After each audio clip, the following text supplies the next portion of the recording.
There is a place where tradition is a way of life. Character is stitched into the local fabric. And leaders are a natural resource.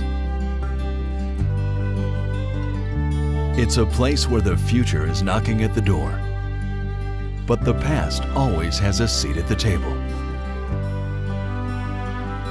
Here, everyone's glass is half full, and cynicism is on a permanent leave of absence. It's where fish learn to swim, elephants never forget, and a horse could carry someone all the way to a Nobel Prize. Every man or woman can make a difference here, especially the 12th one. And you're as likely to get a statue for a selfless act as you are for a heroic one. The greater good is a required course, and a helping hand is a required gesture. This is Aggieland, where optimism is an alternative energy source, and acts of integrity are on everyone's to-do list. History is made every day and remembered every year. And diversity isn't just a fashionable term, it's a common thread. It's a place where pushing ideas forward doesn't mean pushing values aside.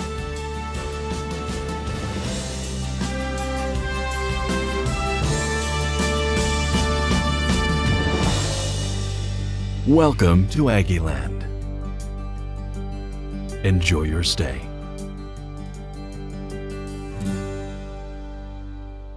Howdy! Howdy! Does anybody ever get tired of watching that video? Man, I don't, I guarantee you. Welcome. In fact, welcome to what I believe is the largest gathering of our council in if not many years, perhaps ever. We have people from North Carolina, Florida, Washington, D.C., Guatemala, and I appreciate everybody being here today. This is a great group, and it's my opportunity and privilege to welcome everybody as president and CEO of the association. For those of you that don't know me, I'm Porter Garner, class of '79, and proud to have all of y'all here with us today. As we begin, I'd like to welcome a few very special guests that have taken time out of their very busy schedules to be with us today. First and foremost, a guy that no matter how many 5-hour energy drinks I seem to consume, I cannot keep up with. Perhaps one of the most energetic and dedicated, committed leaders I've ever worked with, and that's our 24th president of Texas A&M, Dr. Bowen Loftin, class of 1970.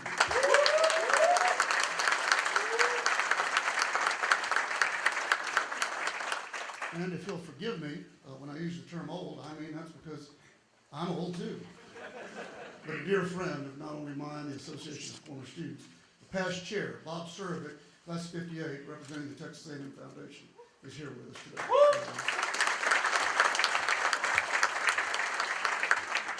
I guess it's a sign of the times. Maybe I ought to start taking notes. I've got to introduce another old friend and a dear friend of the association, and in fact, another past chair. I'd like to recognize the new vice president and CEO of Texas A&M University at Galveston, our good friend, Admiral Bob Smith, class of '61. Bob, how are you?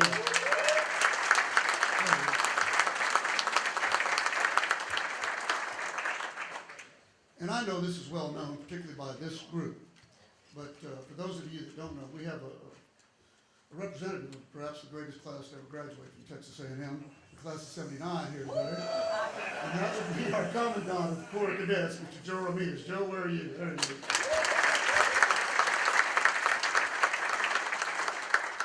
And you talk about a busy guy. I know a guy that ought to be here, and I'm looking around for him, and I don't see him. I usually hear him before I see him, but I don't see him. But also a great friend of the Association of Former Students, and indeed Texas A&M, and another past chair of the Association of Former Students, our good friend who now represents District 17 in the U.S. House, Bill Forrest, class of '76. I don't see Bill.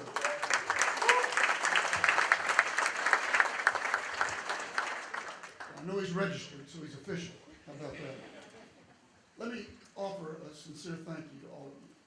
I know how valuable people's times are to give up in terms of their volunteer service. And as I look around the room and I see people that I've known for many years, and I know what you do for your clubs, for your classes, for your constituent networks, for your areas, for whatever you do for Texas A&M. And I never want to miss an opportunity to tell our closest and greatest, most dedicated volunteers, thank you for what you do, not only for the association, but for Texas A&M and indeed our worldwide Aggie network. Some of you travel just down the street, and I appreciate that as well. The volunteer leadership represented on our board and council is what makes the difference for the Aggie network. And over the years, I've been asked on occasion by our board, and by many of you, when I talk to you at the reception or we have lunch together, whatever, why didn't you tell that story, board? You should have told that story, and I've done that with the board. And I'd like to tell you a story about one of your fellow Aggie network members who indeed serves on this council, who made a difference for a young Aggie in December. Winona Ellis, class of 2010, graduated this past December, and for some personal reasons had to rush to a job in Minnesota. And as a result of that, she left all of her belongings behind. She had no chance to pack up and move. And she called us and asked for some help and wanted to know how she might get some help. So Cecily Hurd from our staff quickly called a good friend of the association, one of our representatives at large, Philip Garrett. And I know Philip's here somewhere, but I don't see him. I'm looking for him too. Philip, where are you? I know he's registered too. Did you know I was going to embarrass him? Well, you're familiar with his moving and storage company, and at his own expense, Philip got all her belongings packed up and has stored them and is waiting to find a truck that is headed to Michigan. So I wanted to thank Philip for that. That's a tremendous story on behalf of the Aggie Network.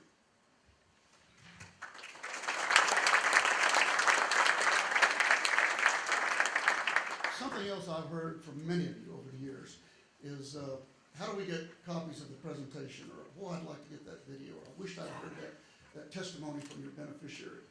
And I want to tell you that today we are going to make this council meeting available online, as well as the presentations involved. So whether it's the videotape that we're doing today, or indeed the presentations you'll see today, by next week they will all be on Aggienetwork.com. As we begin our meeting today, please help me in joining, Bill, you'll be proud of this, the Aggie Band Chaplain to lead us in our invocation. Megan Massengale, class of 2011, is a sociology major from Fredericksburg, Texas, a member of A Company. Megan, thank you for being with us today, and please join us. Please lead us in invocation. Howdy. Howdy. Please pray with me. Dear Lord, we thank you so much for giving us this opportunity to join our Aggie family and grow in our bonds of friendship and unity. We ask that you help strengthen our hearts and our minds so that we may do good every day and everywhere we go to help your community and your world. And we ask that you take care of our families and friends overseas and back at home. And just please take care of the world. God bless our university and bless this Corps. In your name we pray. Amen.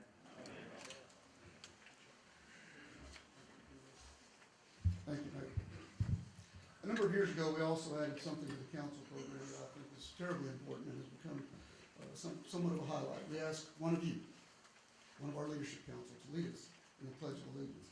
It's my distinct pleasure now to invite one of the most venerable members of the Aggie Network who's done just about everything, whether it's lead a muster, charter a club in Starkville, Mississippi, serve as class agent, area rep, president of the Brazos County A&M Club, one of the legendary volunteers for Texas A&M. Please welcome Dr. Joe West, class 54, to lead us in our Pledge of Allegiance.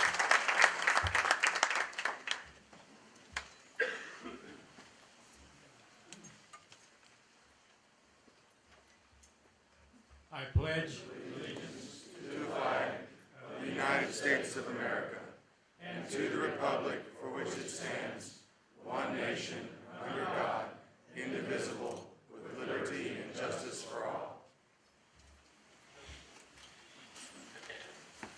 Appreciate that, Joe.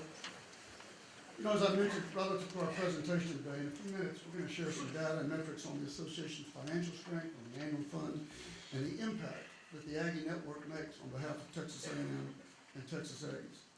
But if you would, I hope you'll allow me just a few minutes to provide some updates on association events that we think are either important to you, important to the Aggie Network, and perhaps share some stories.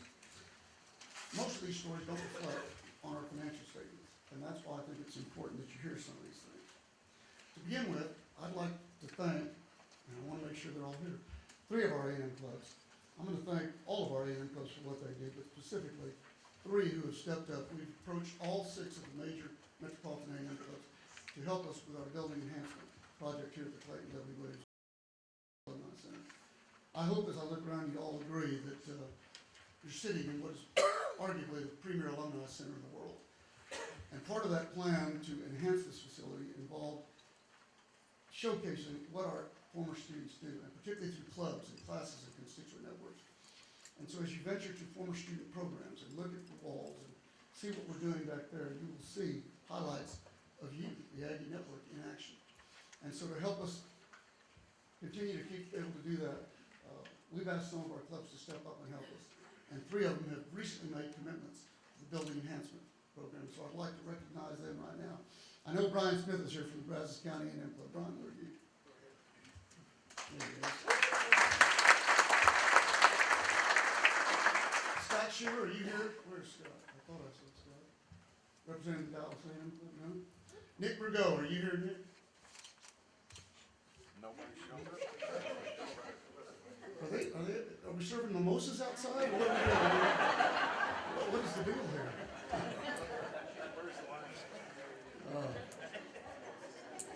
Well, thank y'all very much for what you've done through your A&M clubs. But I also want to tell you, whether it's Dusty Davis from Fort Worth, Bill Mason from San Antonio, and Party from Austin, I know y'all are all considering the proposals we put in front of y'all, and I hope we will enjoy favorable consideration soon from y'all. Thank y'all for what you do. Let me also say, quickly, while we've approached these clubs because we know they have substantial resources and historically made capital gifts to the university, we invite any club, any class, any group within this room or the Aggienetwork to help us finish out our building enhancement campaign. We're just shy of $1.4 million to reach our $18 million goal. And while we have $1 million proposal out, we'd like to raise that $400,000 from our Aggienetwork. So for any of you interested, would you please see Barbara Casper? And I know Barbara's here, but I don't see her standing in the back. Class of 82, our VP for development.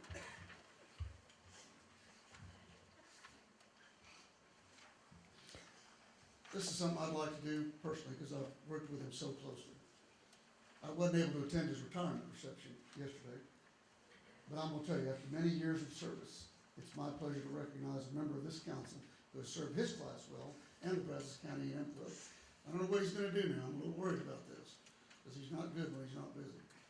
Buck Burnside, class 73, retired after many years of service in Texas A&M.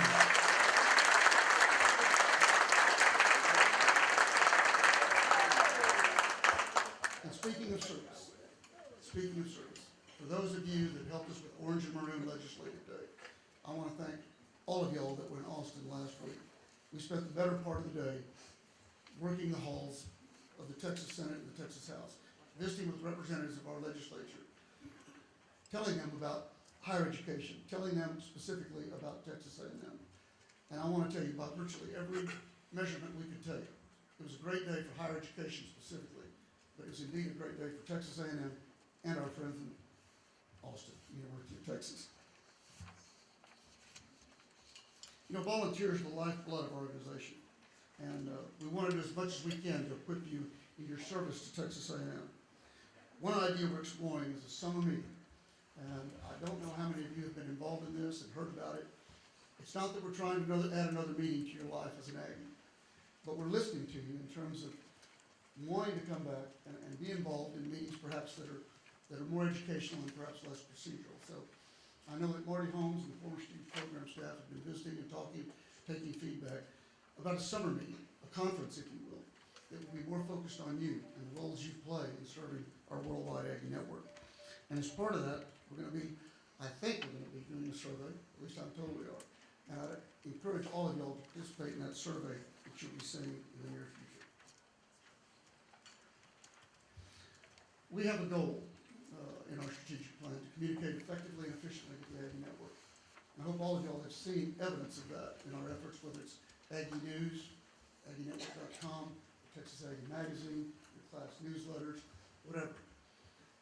But we're moving into the space of social media, and I think you will soon see a greater presence than you have seen from the Association of Former Students. And whether that's Facebook, Twitter, YouTube, Foursquare, Yelp, which is what I do when I think about all this, that you are soon going to see a greater presence from your association on all of these sites and all of these channels representing social media. In fact, Randy, you will likely even see me having a Facebook page very soon. My fear, admittedly, friends, and I use that word strategically, has been that if I establish a Facebook page, my wife's going to be my friend and my 3 kids, and that's about it. We're all on Facebook. So if I happen to establish a Facebook page, would a few of you please take pity on me and become my friend?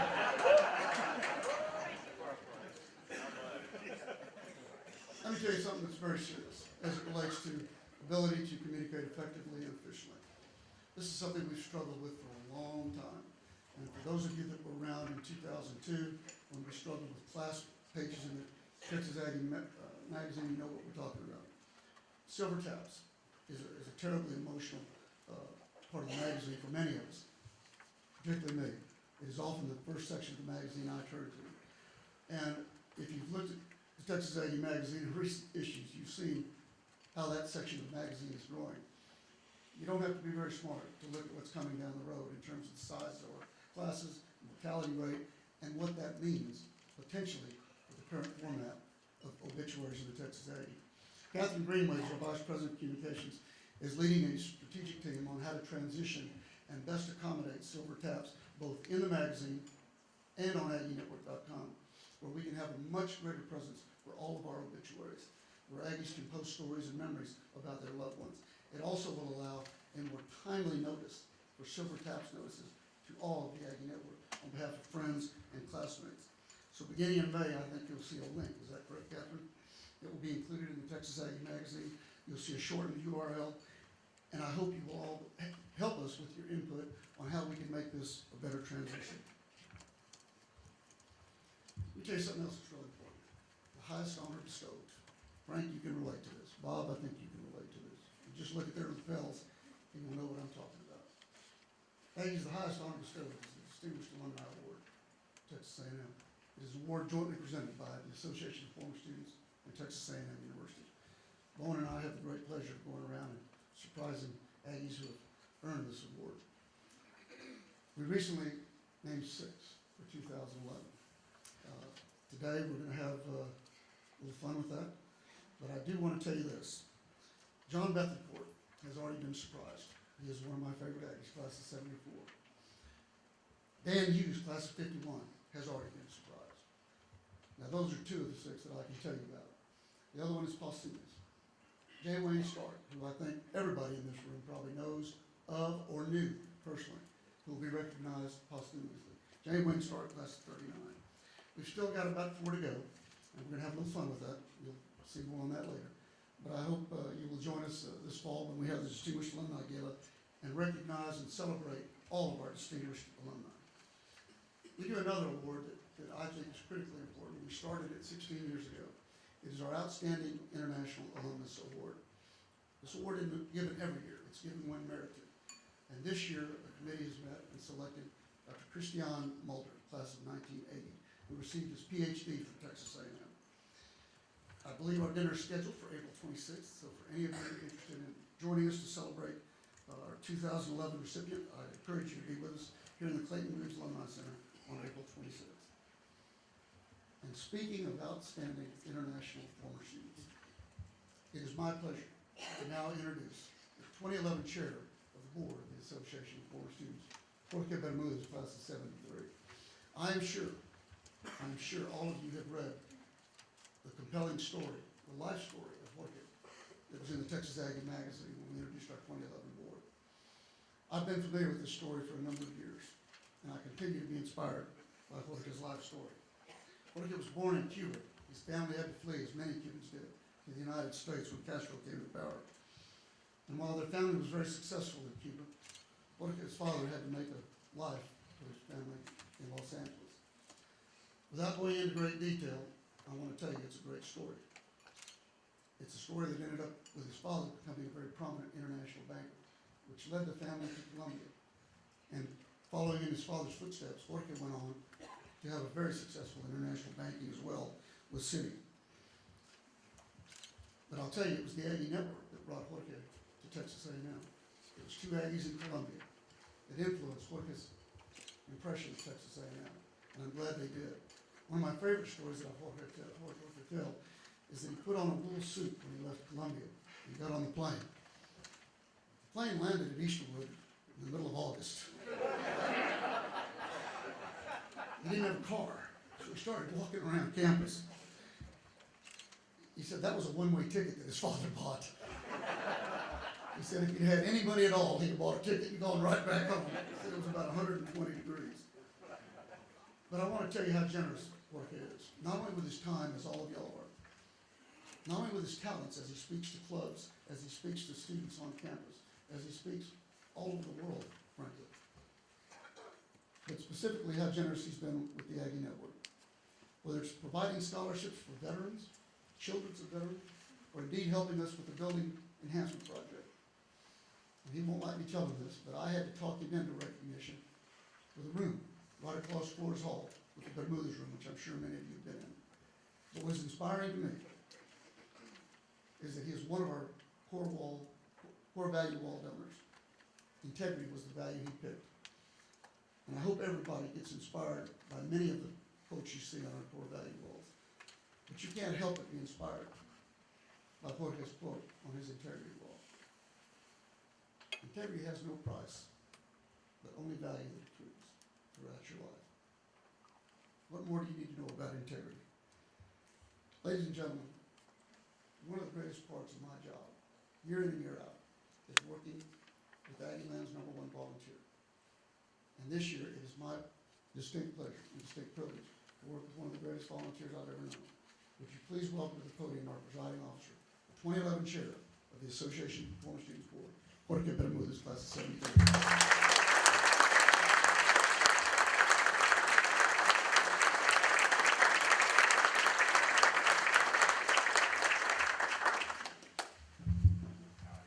Howdy.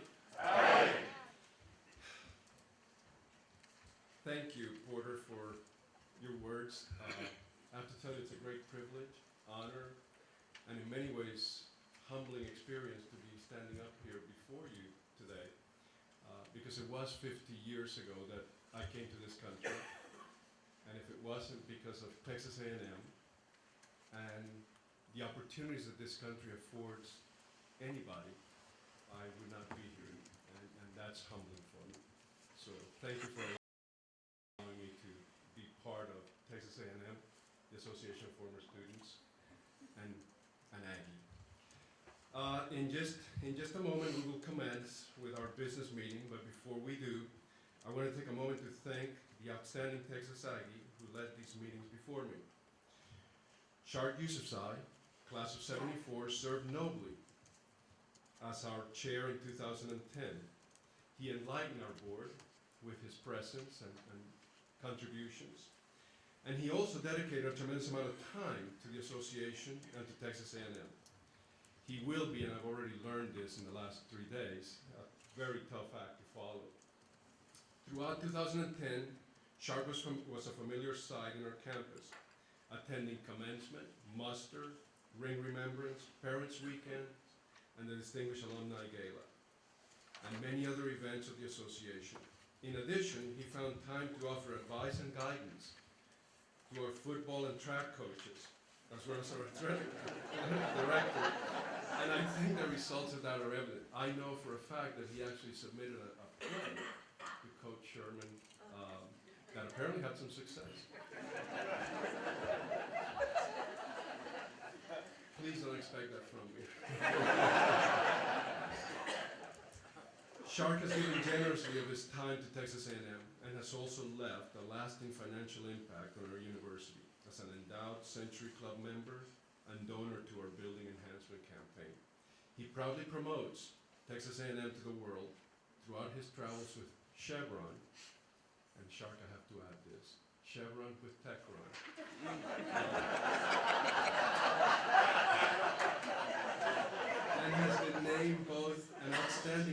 potential alumnus and a distinguished alumnus. Shark, you're a living example of our core value of excellence and a true gentleman and friend. It is an honor to serve alongside you on this board, and thank you for your outstanding service to Texas A&M. During Shark's term as chair, the association was recognized with a special award for our DVD, Aggies, The True Story of Texas A&M.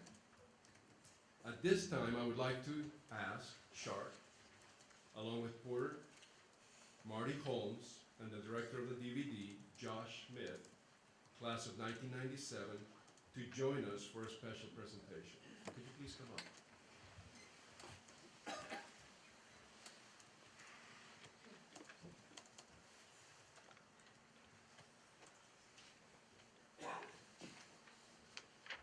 Howdy. Howdy. Our stated goal with this video was to create a experience that fairly and accurately told Texas A&M's story. From the beginning, our intention was to give Texas A&M the telling that we felt like it deserved. The Association of Former Students, the Aggienetwork, the staff, and these three gentlemen standing up here with me invested themselves fully in that process. Time and time again, we had conversations about this project needed to reflect the excellence of Texas A&M, and it needed to tell the story in an excellent way. So that was our intention. We didn't set out to win awards, but we did submit for the Telly Award. The Telly Award is the highest industry honor that we were eligible for, and we submitted for 4 awards, and we won 4 awards.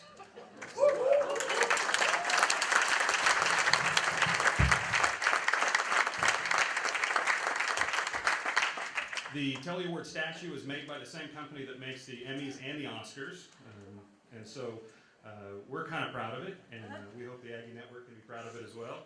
And at this time, for recognition of both your individual and as representatives of the board and the Association of Former Students, I want to present Marty, Shark, and Porter with their Telly Awards. So Marty.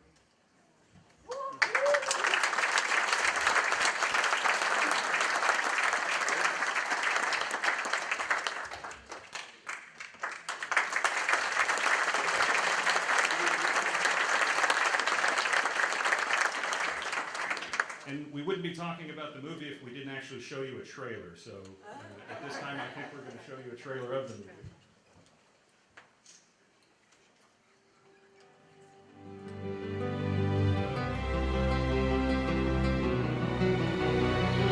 The people that made this school were the ones who loved it so much that they wanted it to succeed, and it wasn't easy. That class and the class of 45 were all marched down to the depot together. This time it was a one-way trip. We were the fastest growing state university in the country. Texas A&M is a unique American institution. And we're in the business of developing young men and women into leaders of character. What sums it up is the Aggie spirit, that we're all in this together. It's just something you just never forget. You're an Aggie and it'll never leave you. For the first time on DVD, the epic true story of Texas A&M that every Aggie should own, including hundreds of historic photos and dozens of interviews from those who were there. Narrated by music legend Lyle Lovett. See the spirit come alive. Order now at TAMUvideo.com.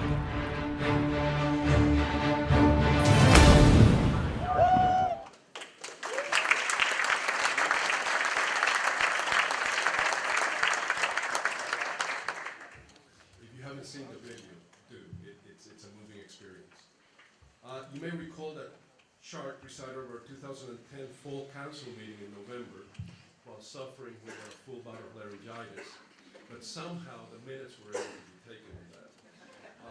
And you will find those minutes available on Aggienetwork.com and are included also in your registration packet today.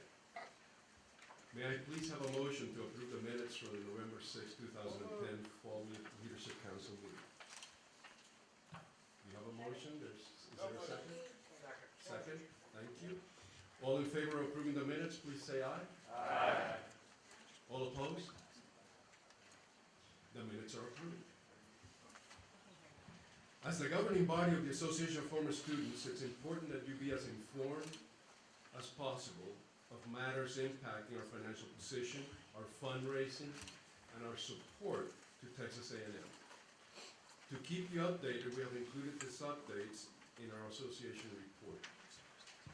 Before we move into our finance and fundraising reports, I'd like to take just a minute to tell you about a new committee that we've created in our board. We're calling the committee the Affinity Committee.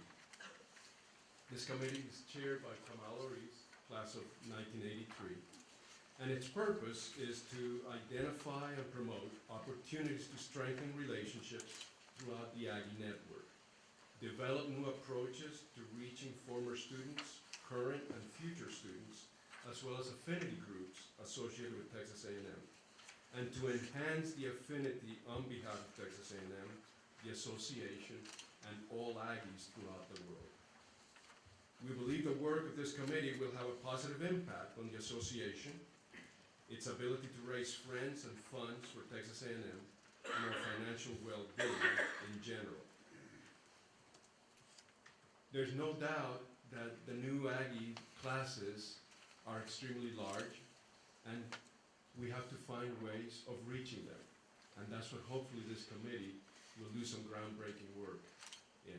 So we're looking forward to their contributions.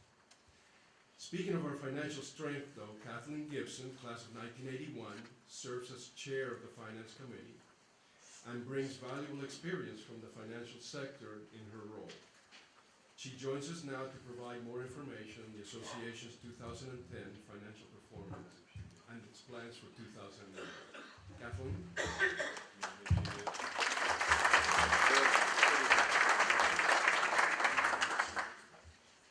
Well, I had the chance to work with Jorge, so I've learned a lot.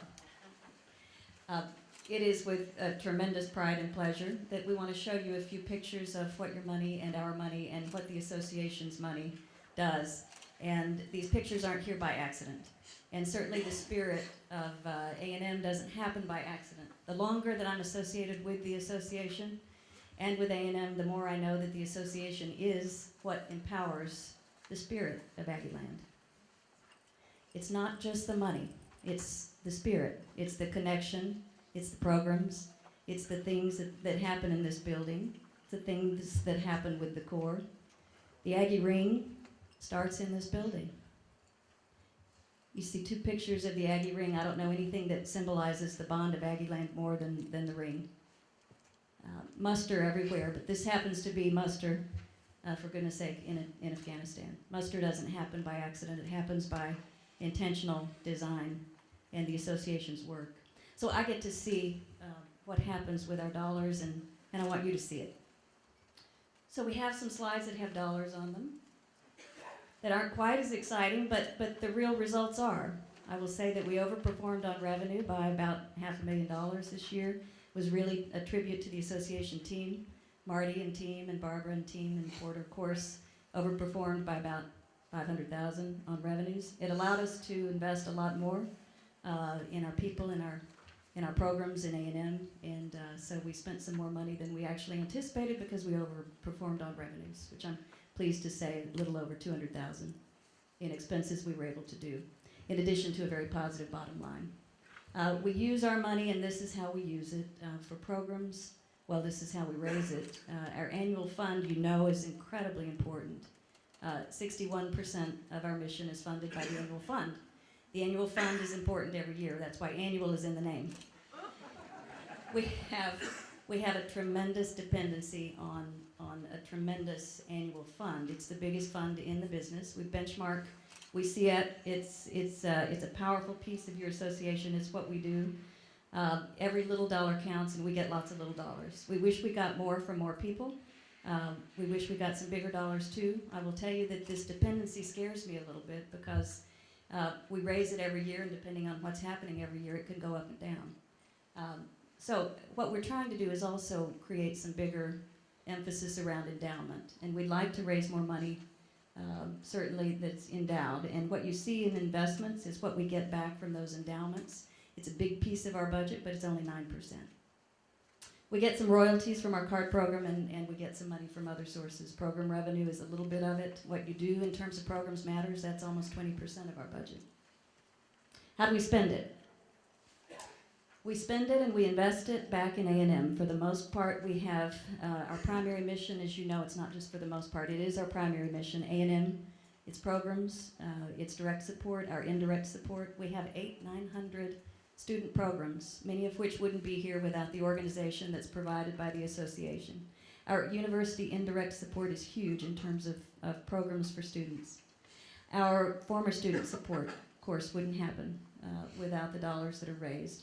And we spend 12% of our money raising funds every year, and that's money well spent. I would say our G&A expenses are directly related to funding the programs that we do. So for me, this is how we invest our money, and this is how we raise our money. I want you to be aware of it. Certainly want you to help us too.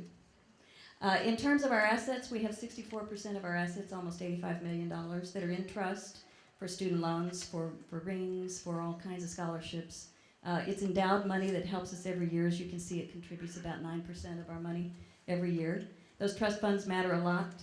I would say relative to our peers, probably not as big an endowment in a relative sense as you might think we should have, again, on a relative basis. So more attention we want to pay to that. And we're almost getting back to our high water mark after a tremendous recession. In terms of our long-term investments, you can see we had better returns this year. They're going up. Our cash and short-term has always been healthy, continues to be healthy. And we're very proud of the resources and the stewardship of the association. And I will tell you that we care for every dollar that we get. We'd just love to have more resources to do more good things for the Aggienetwork. David? David Heath is doing our fundraising report, and you've heard from David before. David has a tremendous fundraising and brand and marketing and baseball background, and is a big, big lover of A&M.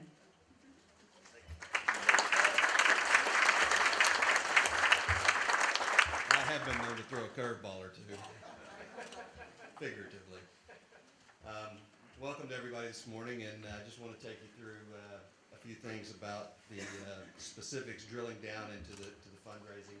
And again, just a tremendous thanks to Barbara, Marty, Dad, Janice, the whole team who did such a great job this year, as well as a thanks to everyone in this room who took the message back to your local clubs and helped us bring the year in December quite strongly. So you can see once again some examples of your investment at work, with whether it's Carpool at the bottom left, which is a student organization many of you may be familiar with, that offers rides for Aggies who may have spent a little too much time out in the evening. And it's a great organization, just probably saved a lot of lives, and funded through the donations to the Union Fund. You can see the Veterans Group there at the top left, which is an ever-growing organization here on campus, and one that receives direct support. So when you saw the pie chart with the direct support, you see where these funds go for many of these organizations. And certainly during the time with the MSC being under renovation, a lot of them are displaced from their normal provided meeting space. So what you don't necessarily see up there, but maybe if you noticed some of the indirect support, the utilization of this building has, no pun intended, gone through the roof. The numbers of organizations that are utilizing this space as the MSC is not available, I'm sure will actually continue because they're finding out it's a very great space to utilize. So that will continue to bring in current students who will then be sitting in these chairs over the years. So these are just some of the things, and obviously you can see we're not only just cultivating former students, we're cultivating future former students with these youngsters who have T-shirts that instead of it saying Century Club under there, I think it says future former student probably in the small print. So, thank you to everyone who has made this possible. You can see some of the details, and again, I know a lot of you like to utilize these with your meetings at your local clubs. So these slides will be available, as Porter said. The goal that was established for the year was a conservative goal just based on the times, back when the budgeting was done at 6.35. As we've said, the team overachieved there with almost 6.8. The total donor number actually was slightly up this year, which is fantastic. And the average gift was slightly up by a few dollars this year.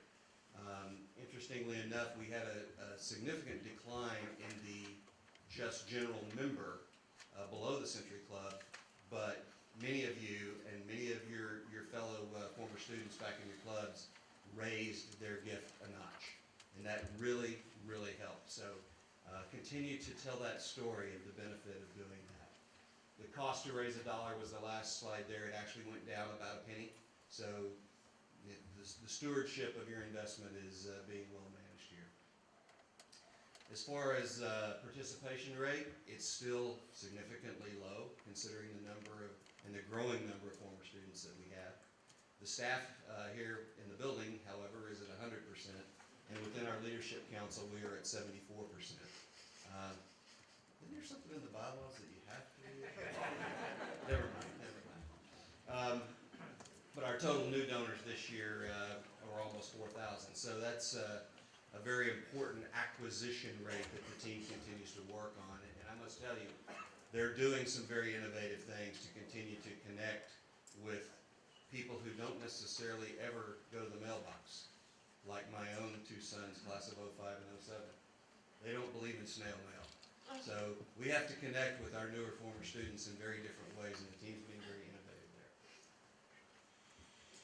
As far as the endowed gifts and the Endowed Century Club, Barbara and her crew were able to secure 36 new funds this year for almost $1 million. Those of you who know of this program know that it's a $25,000 multi-year pledge to become an Endowed Century Club member. And if you are any good at math, you know that 36 times 25 does not quite get you to 975. So we've actually had some people endow above the required level, which is always nice, and a great job there. The Ring Scholarships is a new and fast-growing opportunity for people who want to give back in another way or a different way to endow scholarships for a ring. A men's ring today costs over $1,000 due to the price of gold. So obviously there's a lot of graduates who are wanting that ring very badly at the end of their junior year and may not have the funds sitting in their checking account. So this is a very important new program that you'll be hearing more and more about. And again, the building enhancement campaign's been mentioned. That's the total raised and pledged right now, and there's still a little work in progress there. I'd like to give you an opportunity to hear from one of the beneficiaries of your donations.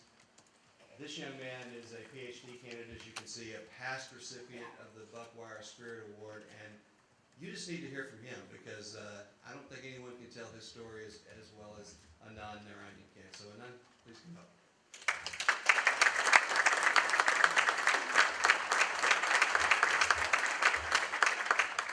Thank you, David. Howdy. Howdy.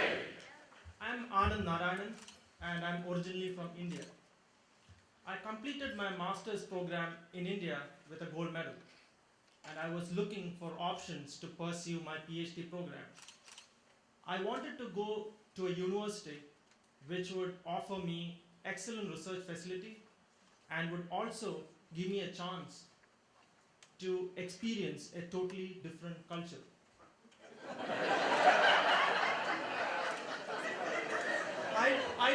I did research on different universities across the world, and on Texas A&M University's website I saw that it was a unique American institution, and I also read volumes about the Aggie spirit.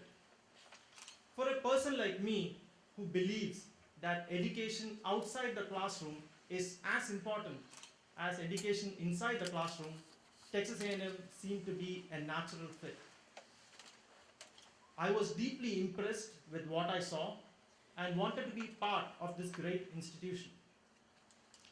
even though I received offer letters from 3 universities in the US and 1 from Europe, I had no hesitation in joining the Department of Biology, Texas A&M University, for my PhD program.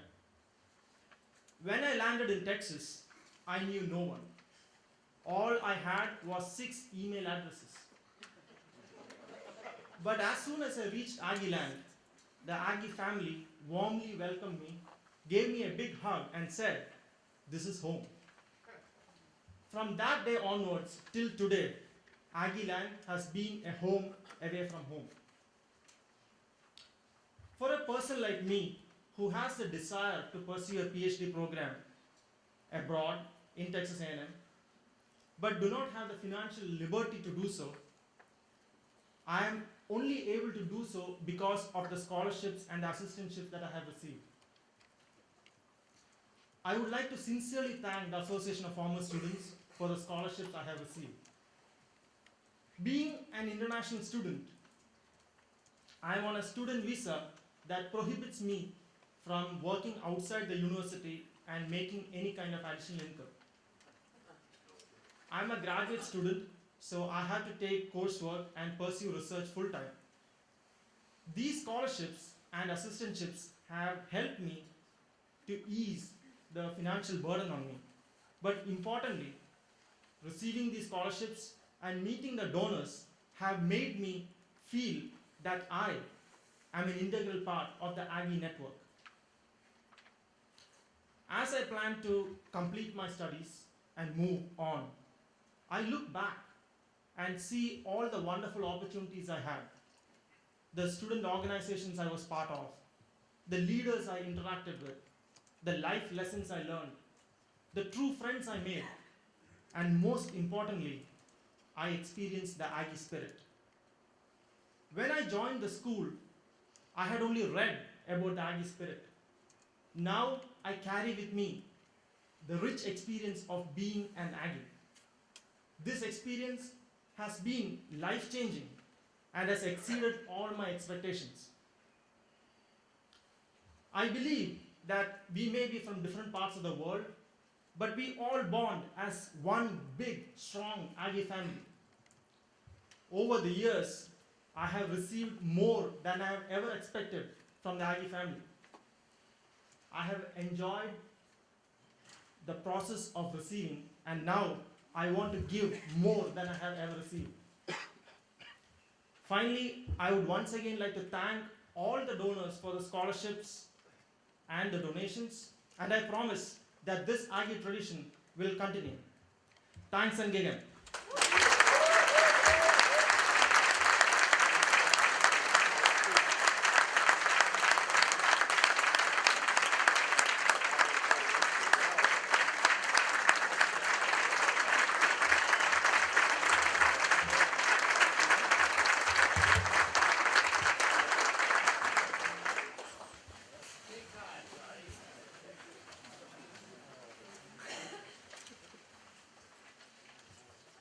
What a story. And how many times does that same story play out at Aggieland? At this time, I'd like to introduce Bob Surovik, class of 1958, chair of the Board of Trustees of Texas A&M Foundation.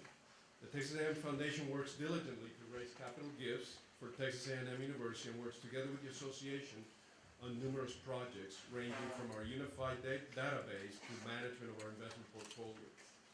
As Porter mentioned, Bob is a past chair of our organization and has served Texas A&M in many capacities over the years. He's an endowed Century Club member and was recently named Aggie Lawyer of the Year by the Aggie Bar Association. We're honored to have you with us, Bob, and invite you to share news from the foundation.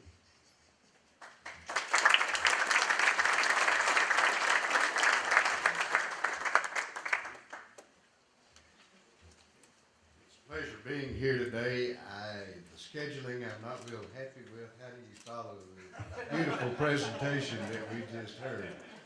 Excellent job. And I will say howdy to all of you. Howdy. It's always a pleasure to have the fellowship with this group. don't make every one of them, but I make most of them. I'm still working on credit from a few years ago with all the trips I made down here. I want to touch on one thing that Jorge had just mentioned, that we try to work together with all of the fundraising outfits in here, in A&M. And to further that cause, we have formed a coordinating council whose mission and purpose is to coordinate fundraising strategies, plans, activities of our three primary fundraisers here, the Foundation, the Association, and the 12th Man Foundation. We will share information on projects, plans, and activities, and work to enhance the overall fundraising success at A&M. This is still in its infancy. We will meet with the president at least once a year. He joined us last year at our summer meeting, and when we had our initial coordinating council kickoff. The council is comprised of the chief executive officers, Porter, Eddie Joe, Miles, the chairs of the three organizations, and the chair-elects. So we're very hopeful in doing this that we will have a greater spirit of cooperation and coordination in the many fundraising activities. Still won't, you still got to give to your annual fund, and it's not going to stop us from asking for money, but we do think it's, we find ourselves coming and going a lot, and we think this council will help overall. This last year, our chart looks a little like the association's chart in that we have had a good recovery from a fundraising standpoint. It's still not back to where we want it to be, but our target for our fiscal year 11 is 108 million. And our fiscal year, by the way, ends on June 30th. But through the 6 months ending in December, we had raised 51 million of the 108, so we're a tad behind, but we're going to get there. We're ahead, however, on major gifts. We had a target of 500, and we've had 305 to date. We have noticed a tremendous increase in the life income gifts. The gift annuities are very popular. Charitable trusts have been effectively used. One of the things that I think we need to hit more, and about every 2 years we'll have some article on it, but that's the use of IRAs in your retirement plans in the beneficiary designation section, and leaving that to A&M, because when we start taking, and I'm still working full-time, but I'm having to draw my retirement, my required minimum distribution. But the beneficiary part, when I'm gone, if it goes all just to my family, they're all going to pay income tax on it. And the beauty of using that as a gift to the foundation, the association, the 12th Man, is that if you name them, you don't have the income tax consequences, and it's a marvelous way to benefit A&M. So I would encourage y'all to take a look at it. Our dedicated staff are constantly making contacts, working more in the major gift area, which does not really compete with the annual fund. The annual fund here at the association is absolutely critical, and I'm delighted to see the figures up to where we saw today. We recently, just this past week, got a commitment from an anonymous person. Well, we knew who it was, but they asked that we keep the name anonymous, for an $8 million bequest for the Corps of Cadets, Foundation Excellence Awards and General Endowed Scholarships.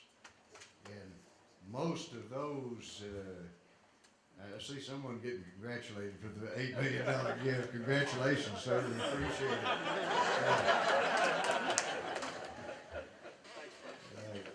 These just don't, you just don't pick up the phone and somebody says, yeah, I'll give you $8 million. Most of our major gifts have been a process of 4, 5, 8, 9 years in bringing them into tow. Our major effort right now is the MSC renovation expansion campaign. Very, very important new fundraiser. We have only a $20 million goal to help in those efforts. And what's so impressive about this is that our students in 07 voted to use student funds and have committed $82 million through student fees for this project. I dare say you'll never have another student body in the country that would come through like that because of what the center meant and what it means. There is information on them. There are a lot of, I'm sure y'all have the brochures on it. If not, we can get them. It shows naming opportunities. To date, of the 20 million campaign, we have had commitments of 7.5 million from 40 gifts. And it's kind of interesting. There's a category for rooms, for furnishing, offices. One of our most popular deal is the columns in the flag room, and then there'll be columns just throughout the building. And one of the reasons those are so popular is that you can get a column. The cheapest deal is only $100,000, and in the flag room it's $200,000. And I am happy to tell you that the class of '58 and our well, I see 2/3 of our class agents here. Teddy's here somewhere. We have committed for one of the flag room columns, and it's I throw that out because that's an excellent idea for some of you class agents to have something that will be standing for years and years with your class name on it. The total cost is estimated to be $125 million. Now, I hope they have those contracts buttoned down because everything is going to be increasing cost-wise. And I don't know the nature of the contracts, but it is a major project. We started a scholarship campaign in '07. Had a goal of $300 million, which we called Operation Spirit and Mind, and this was purely for scholarships. And we have raised 241 million so far, so we're getting close to our goal there. I never cease to be amazed at the generosity of our former students, particularly where the students are involved, and that's where y'all have done such a great job here at the association, is promoting their involvement through the years. We have outperformed our benchmarks, which are the goals that we look for in investment return. We actually had a real good year last year. We were up about 12.5%. And that's better than your CD rates and your savings accounts, if you haven't noticed. But we've had excellent leadership from our board, present company excluded. My first year, I spent all my time asking what was the alphas and the betas and the J curves and the S curves. And I would like to thank at this time y'all's president, Jorge, who has been an advisory member of our investment committee. He claimed he had other duties this year and went off, but we have another member of your board there. We have started, you're never without a campaign. We are in the planning phase of our next campaign. It won't get kicked off for probably at least another 3 years because it just takes time on all of these. You will be hearing more about that, but we still have a lot of questions to answer insofar as the amount of the goal and where the efforts are going to be concentrated on. And we will also be working closely with the Association of Former Students in connection with this endeavor. Thanks to you on this council and for the A&M clubs and the board for all that you do for A&M. I appreciate it working together.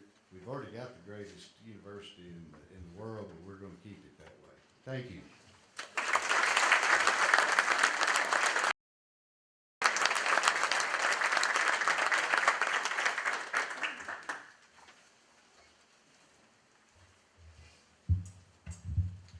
Bob, thank you very much for your remarks, and it's wonderful to have a great partnership with the foundation.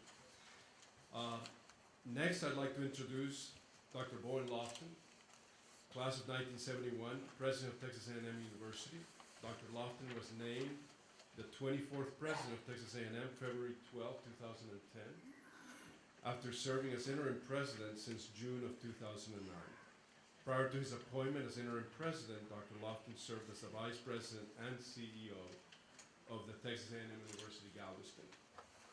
He's a great friend to the association, and we greatly appreciate his service to Texas A&M and the Aggienetwork. I can also say he is one of the hardest working people I have ever met in my life. He really is devoted to this university and making it a great place. Dr. Loftin.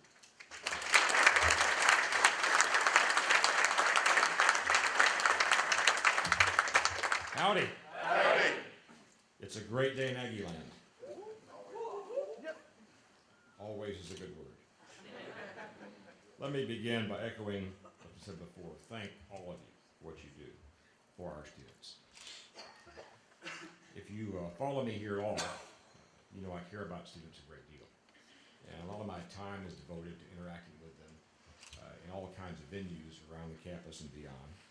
And my second greatest effort is interacting with you, former students. That's the best part of my job is our students, one way or the other, current or former or prospective even students. Last week I was in Dallas-Fort Worth area, spent some time with the Fort Worth A&M Club, and so I really enjoy getting out there and talking to clubs around the state and beyond as well. And again, the real theme is to thank you for what you do. Every club, every association focuses on supporting this university principally through our students, and that is the best thing we could ever do. Let me share a few things with you, and now, if I'm allowed to, take a few questions too, Jorge.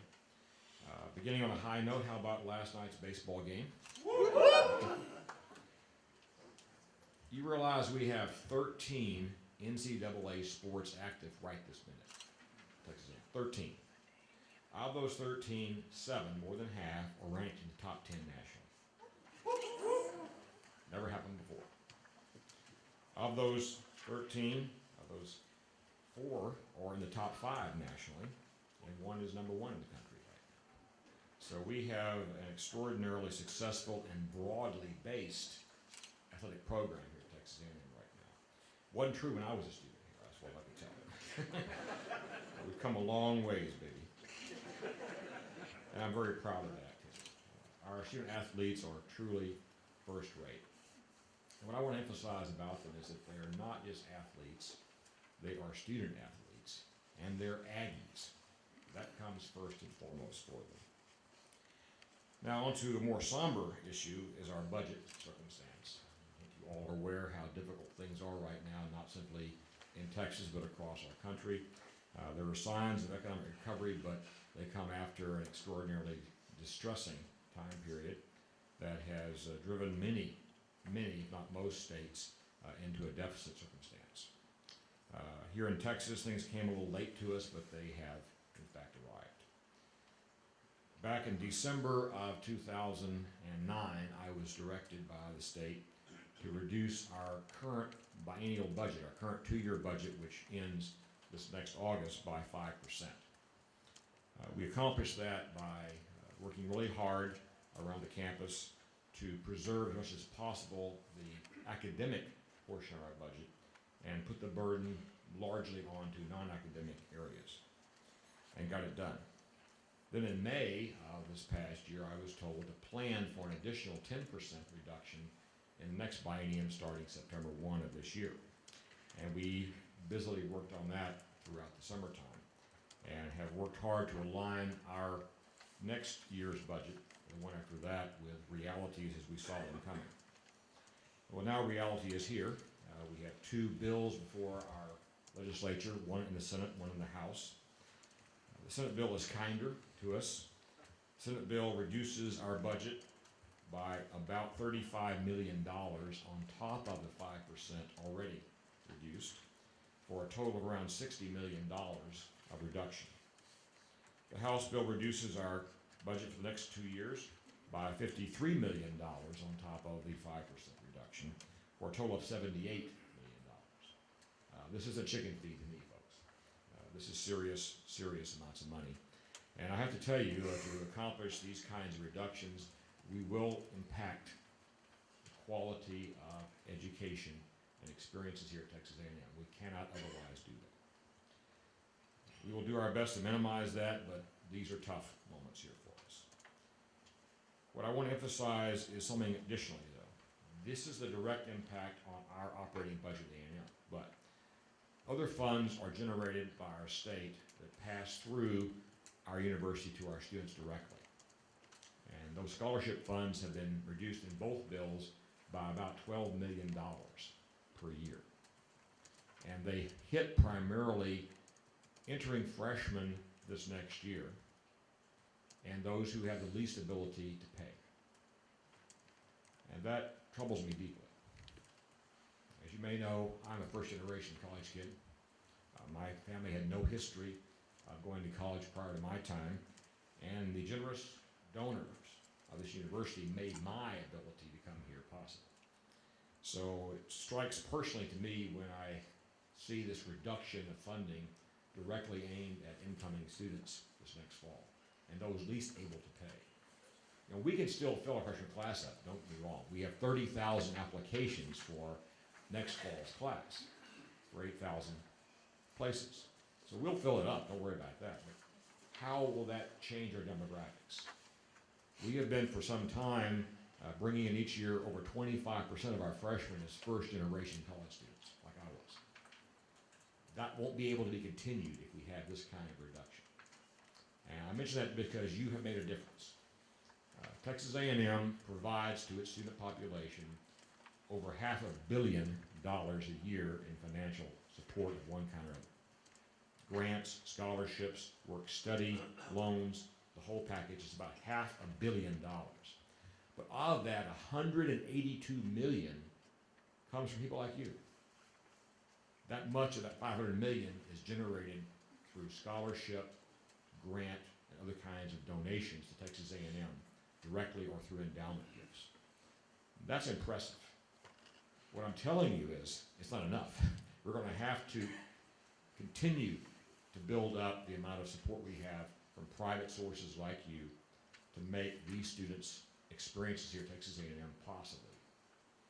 And Bob mentioned in particular the scholarship fundraising effort the foundation's running right now for $300 million. That is going to be very direly needed, sir. And you as an association do so much as well. And I hate to say it, we all got to do more. That's just all there is to it. On to a few more things. In his remarks earlier, Porter mentioned the Orange Maroon Day last week in Austin, which was quite successful. I have all kinds of good feedback, Porter, from that.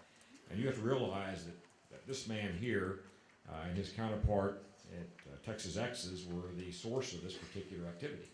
It was a creation of our two alumni organizations to make this happen, and it's grown into an extraordinary day each session.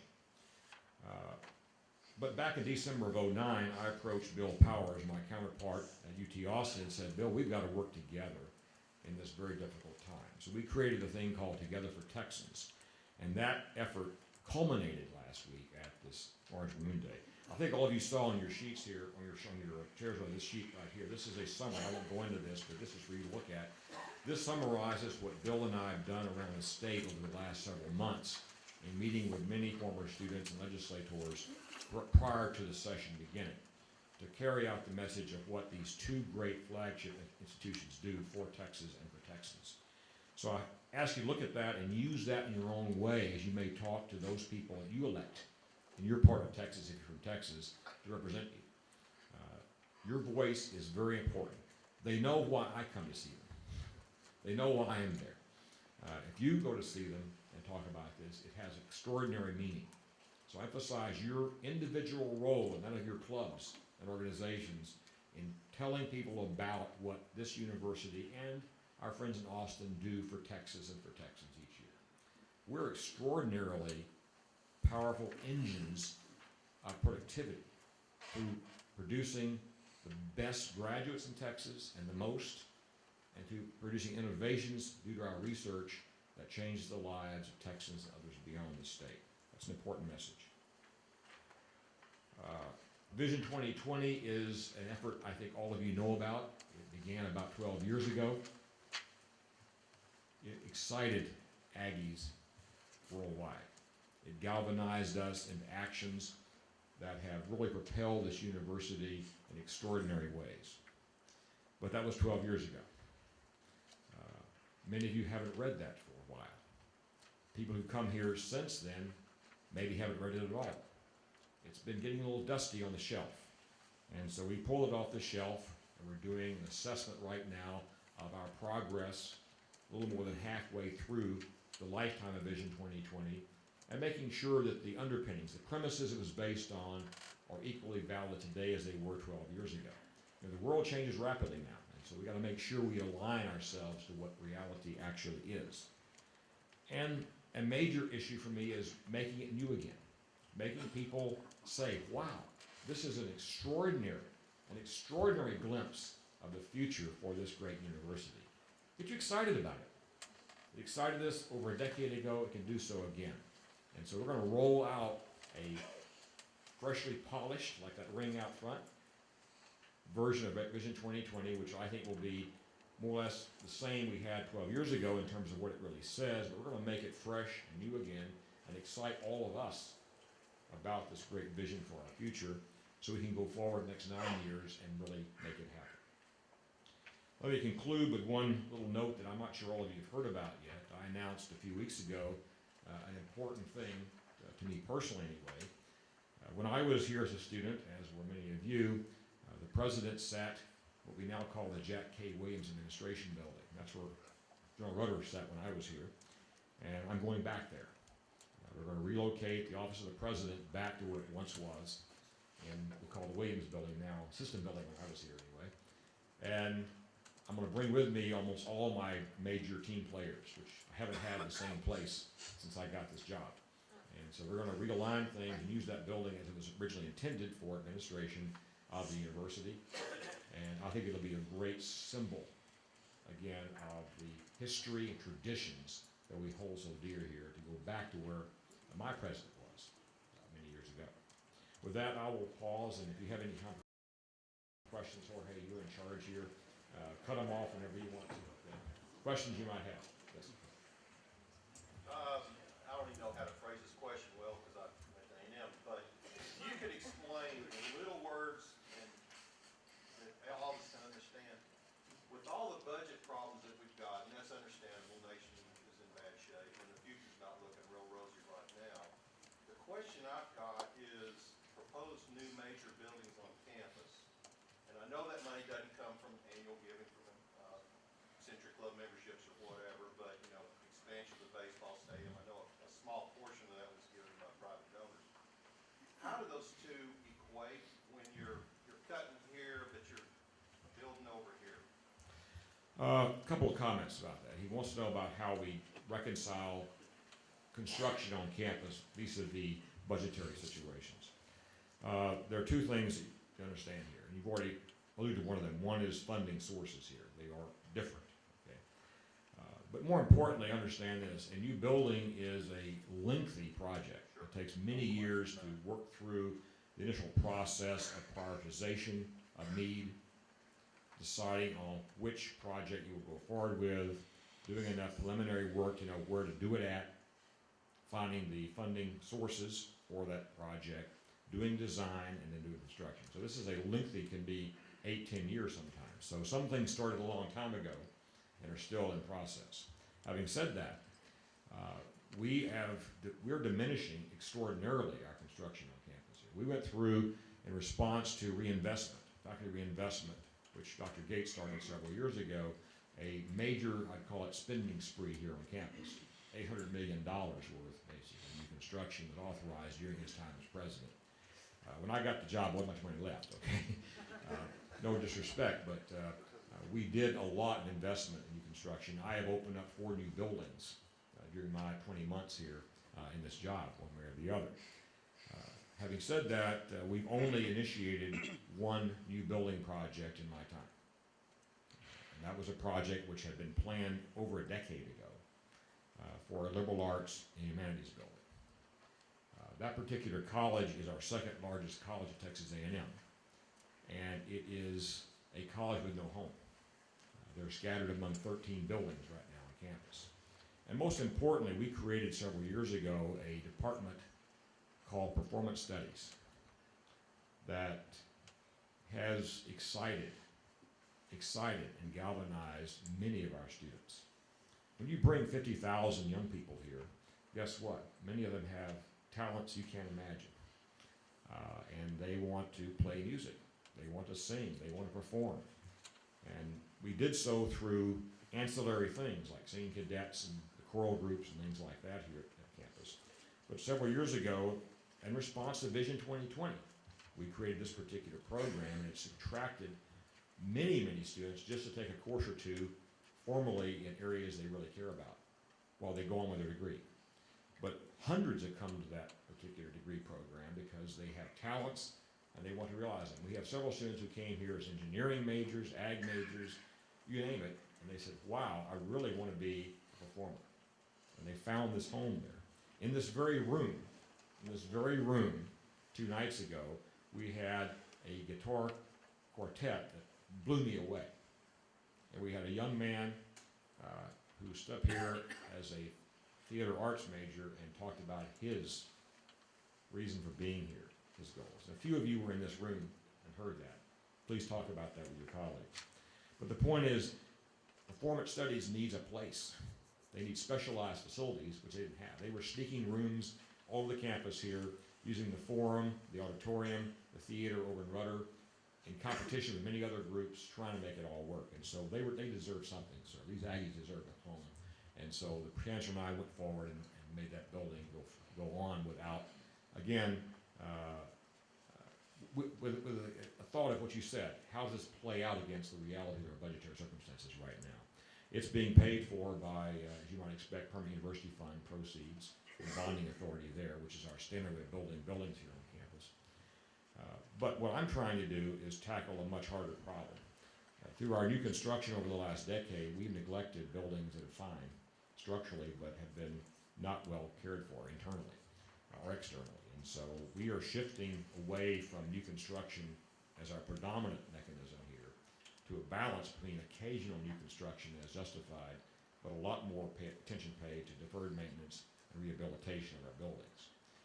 We can't neglect that. When you put a student, a faculty, and a staff member into a substandard facility to be educated, that's not a good thing. And we need to be able to take care of those kinds of things. So I understand your point. Again, funds for these kinds of projects did not come from the standard places you might think of. They came from monies dedicated for building purposes long, long ago. You mentioned Olson Field. Olson Field is strictly done by gifts. There is no university money in that at all. The Cruzy family in particular I want to thank because they provided a very large gift to make that project the best it could be. We had raised about $16 million that project to happen as for gifts to do the basic job of renovating that stadium. The Cruzy's gift of $7 million has made it possible to build a whole new facade for the facility. It'll make it into a really premier facility for baseball, probably among the very best in the nation. So that's just a pure gift issue developed by the 12-man foundation and has no university funds whatsoever involved in it. So that gives you a sense. I mean, we have a lot going on here. This is a big place. We have over 600 buildings on this campus, millions and millions of square foot of space that takes care, and we haven't been doing a good job of some of that. So I'm shifting as much as I can find dollars into deferred maintenance right now to take care of some of these issues. Roofs that leak, windows that leak, carpet that's ripped up, things like that. So we're working on it hard. And no excuses for that, just has to be done. But new construction, I can tell you for sure, compared to what it was, say, 5 years ago, is going to be a very small fraction of what we do here. We just can't afford any more for the time being. Sorry for the long answer, that's a complicated question. Yes. Bowen, I just wanted to thank you and the association for the efforts that y'all put in with the Orange and Maroon Day at the legislature. I've had the privilege of participating in all 5 of them. The comments that I have gotten back from the legislators in Dallas is that it gets increasingly better each 2-year period. And an interesting fact took place this year, or an interesting event. The receptions has always been held in a hotel in downtown Austin. This year it was held at Schultz's Beer Garden. Not only did Reggie show up, but Bevo was there. They really had a great... The barbecue fire was hot, but we managed to avoid it. And Reveille was there, by the way, too, but she didn't get a chance to bite. I just want to say the other thing that happened there that was interesting was that Reveille was getting her picture taken, but most of the people that were having the picture taken didn't go to A&M. That's right. It was true. I must say this, that the numbers suggest that about 2/3 of those who came were Aggies, and 1/3 were Longhorns. Funny about that. Yes. I understand, reading in the Houston Chronicle, that U of H was just given research tier 1 status. How does that affect us, and how does that affect our budgeting from the state going forward? Well, not at all exactly. That particular, they topped $100 million of research per year for the first time, which in the Carnegie Institution rates universities' research, and that puts them into their highest tier. We've talked in the past here, in the last session there was a bill passed about creating more tier 1 research universities in Texas. They're not tier 1 research university yet. They simply reached the highest category of classification in the Carnegie scale. To contrast 100 million, in fiscal 09, ours was 630 million. So it gives you a sense of the difference between the two. Here's the problem we have. The legislature passed a bill, the voters of Texas amended the Constitution to create a thing called the Research University Development Fund, which was intended to assist universities in achieving Tier 1 status, as UT Austin and as Texas A&M currently have. That includes U of H, Texas Tech, some of the UT system schools as well. The issue all along has been 2 things. First of all is money. That fund's been created and authorized, but has no money in it. So nothing's happened yet in the state to shift money to them. What we have in place is from 4 years ago a thing called the Competitive Knowledge Fund. The sheet I mentioned to you a while ago mentions that. That is a fund created specifically to reward performance of the highest caliber in research in Texas. And it gives each university who raises $10 million of research funds $1 million for that. And UT Austin and Texas A&M get the lion's share of that by far. That money was supposed to be put into this Research University Development Fund and shared somewhat differently. It hasn't happened yet. My argument all along, and shared by Bill Powers from UT Austin, is that we don't have any problem with other universities achieving our status. Texas is a big place. California has 9 Tier 1 institutions. New York has 7. We have 2, 3 counting Rice as a private school. Okay, what's wrong with more? Nothing. The issue is how you get there. We said, don't take from those who are successful to take somebody else and help them along a long pathway towards this particular goal. And I've told my colleagues at U of H and other places, look, it is not a money thing by itself. This thing looks at standards for admission. It looks at PhD production. All kinds of factors beyond just your research dollars to be classified in an informal way to be a Tier 1 research university, and they have a long ways to go. It's a long process. A&M didn't get there overnight, nor did UT. It took many decades of work to get us there. And this will take many decades for them. That's my point to those presidents is aspire, certainly, but don't tear us down to give you a multi-decade long pathway to get to where you want to go. I'm happy for the state to put new money into something like that, but not to move money from us into them. That's our statement.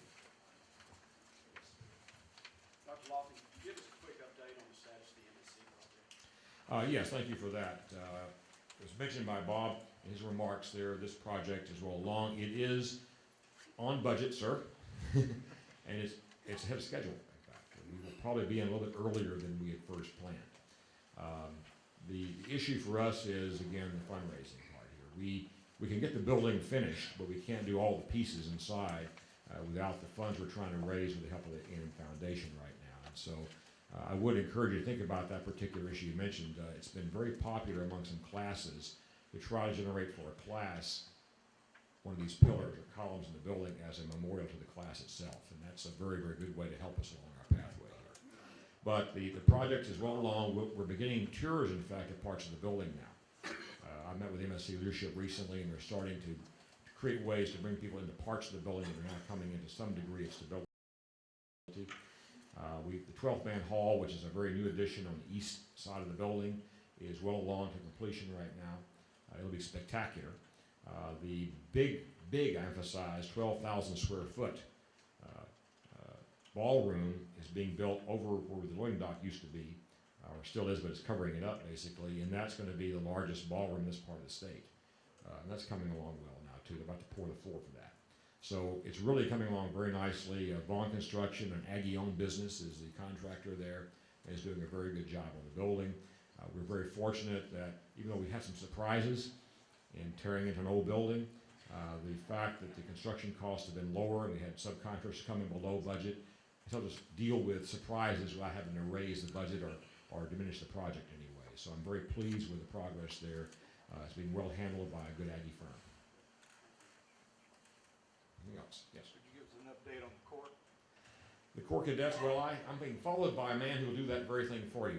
Ramirez is right here, and I will just defer to him if you don't mind. I could do it, but I think he'll do a better job than I could do on that. Yes. We've mentioned several times the Aggie ring and the tradition and so on. I've always wondered, do any of the other system universities allow their graduates to purchase an Aggie ring? No. The ring. Okay. When we have graduate students such as Johnny, comes here after having his BS, does he have the opportunity to purchase an Aggie ring? Second question, yes, certainly. A graduate at the master's level or PhD level, both are entitled to the Aggie ring here at Texas A&M. The only place the Aggie ring is awarded to those people who graduate from Texas A&M University or have sufficient hours here to qualify for a ring. And that includes, of course, the 2 branch campuses in Galveston and Cutter. That's it. We have 11 universities in the A&M system. Only one of those universities has the Aggie ring, and that's Texas A&M, but it has 2 branch campuses. Again, the one that Bob is leading soon down in Gibson, where I was previously, is a part of Texas A&M. And also our fairly new campus over in Cutter in the Middle East also gets the Aggie ring, and that's it. So you have to be a graduate of this university and have sufficient hours, here to be able to qualify for that. Yes. Yes, sir. This is new information to me, but you may have covered it in the past. Building back on that theme of construction that we were talking about earlier, I've recently found out about a new residence hall master plan. I've seen it online. It's kind of buried. It was hard to find. Was that approved? Is that going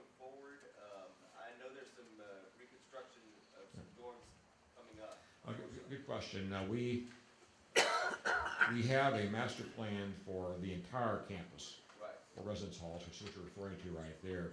The first instantiations of that are about to begin. We're going to demolish this summer 3 of the very old halls on the north side of the campus and rebuild a new one on their footprint. That will happen beginning this summer. At the same time, we're beginning a year-by-year renovation of 1 core dorm per year, and I'm sure Ramirez talked about that as well. So 2 things are going on now. Again, this is of course funded through student fees only. It's not any other source for it. Students pay for their rooms here. The money they pay each year is used to retire the debt service on a particular construction project like this. That's how it's been done always here at Texas A&M. But the core dorms are great buildings. They're solid as can be. You all probably know that. But over time, you need to renew them. In particular, you know, we've never really addressed the fact we have females in there. And so there's some issues with plumbing and how we arrange things in the building we're going to tackle right now. So there is work going on in each core dorm, 1 per year for 12 years, literally, to get this done. But we're now doing 1 large residence hall in place of 3, so the bed count will stay roughly the same we had pre and post this construction. And we'll continue over time as funds are available from student fees to renew dormitories that are just past their lifetime right now. So is this master plan that I found or I saw online, is that what will happen? Is that the goal? That's a guide for us, which I can't tell you we'll adhere to exactly because as circumstances evolve, you may make different choices there, but it's a guide for us as far as how we want to proceed. That plan includes, as a matter of fact, places on the West Campus, which we've not touched yet. The West Campus certainly, I think, a prime possibility because we have a growing number of students who spend their time over there. The business students in particular, Wayner, they're just there almost all the time, and we don't have a dormitory over there for them. But infrastructure for dormitories doesn't exist there, so the costs are much higher initially to begin doing that. So we've had to delay that kind of planning process for a while. Thank you. Yes, Roger. Is our Cutter branch affected by the Middle East turmoil? To some extent, I think. Qatar is a very stable part of that country, that part of the world. They're attached, as you know, to Saudi Arabia. That's the only border they have. And we are concerned, obviously, we have raised our alert level, if you will, for our faculty and staff there right now, and monitoring it very carefully. We will have people going over there this next month for a formal meeting. We're looking very carefully how that's going to play out given what's going on in that part of the world. So it's getting our attention, put it that way. But right now, nothing is happening in Qatar at this moment in time that gives any concern overtly, but it's always a possibility of this kind of turmoil growing in terms of its spread across the entire Arab world. Probably need to quit pretty soon, Dr. Jorge. One more question. Okay. Dr. Loftin, the reinvestment program that you mentioned earlier, started by Dr. Geddes, was specifically designed to add more professors and lower our student-teacher ratio, and it was very successful in doing so. Do you anticipate that the upcoming cuts that you're going to have to make in faculty is going to make us take a step backwards in that, even to where we began that process, or what would be your goal in that regard? We will retreat from that somewhat, but not all the way. Just to give you one measure, in an effort to align ourselves with this next biennium starting in September, we incentivized very senior faculty to consider retiring quicker than they might otherwise do so. So 105 tenured faculty have chosen to retire on or before August 31st of this year. We will not replace all of them. So the faculty has brought 434 new faculty to our campus here. We will not shed that many by any means, but we will retreat somewhat from that particular level. There's no way for us to make this work otherwise. I wish it were not the case, but that's the way it is. So we had a dip in our ratio of students to faculty. Because of that reinvestment, we're going to tick up again, but not to where we once were. So again, it's a situation which is not going to take us back where we were, but it will retreat a bit from where our higher monitor was. Thank you for your time. I appreciate every opportunity to be here, and thank you for all your efforts in that.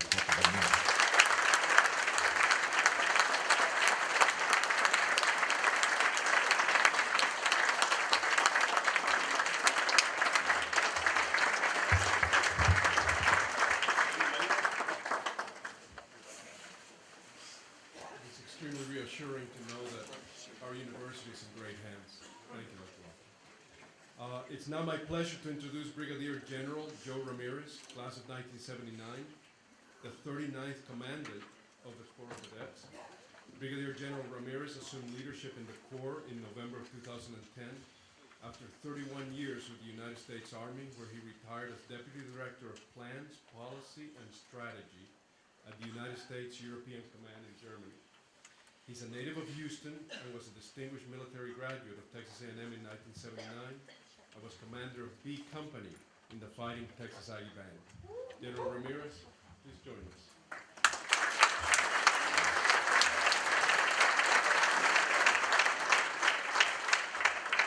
Howdy. Howdy.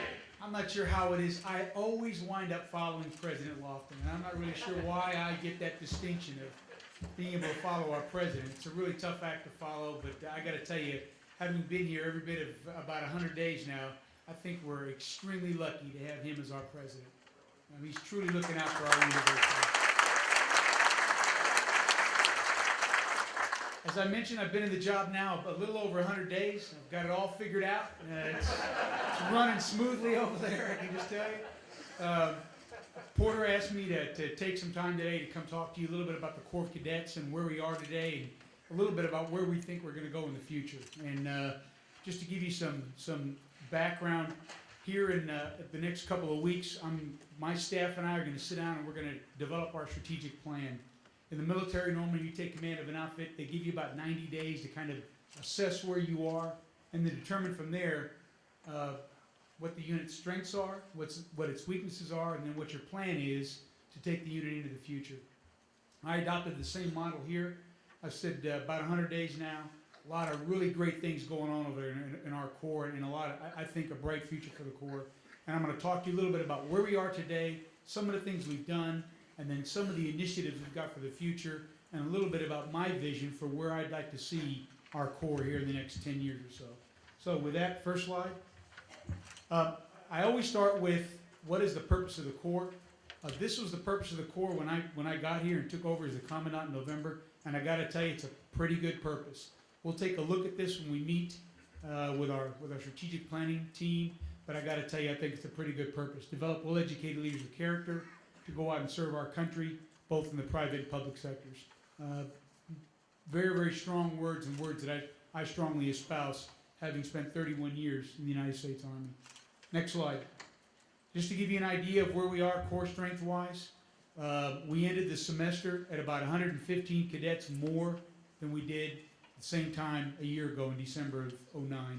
Right now, we're about 130 cadets more in the Corps at this time than we were last year.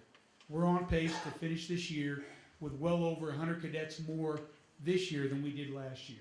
And I'd love to be able to stand up here and tell you I take full credit for that. I take no credit for that. That's primarily due to the team that was in the Trigon when I got here, and oh, by the way, in large part to the cadet leadership that have taken ownership of this problem and are doing a lot of really good things to try to retain more people in the Corps.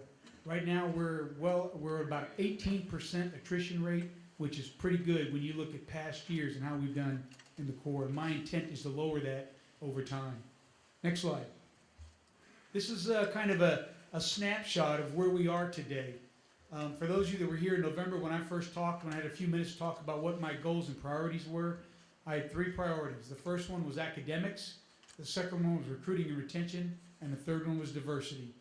We've got some work to do in the diversity area, but I can tell you, having worked with President Loftin and some of the things he's trying to do for the university, we're hand in hand on this one, and the fact that we know we have to raise our numbers in terms of African Americans, in terms of Hispanics, and especially in terms of women. We are sorely lacking in women in the Corps, and we're trying to break some old mindsets down there.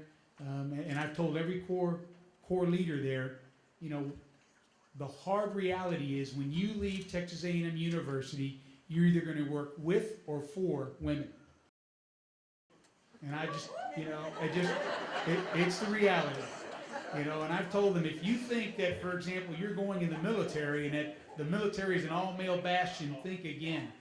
There are women in combat today. There are women flying F-15s and F-16s. There are women in our astronaut programs. There are women flying Apache helicopters.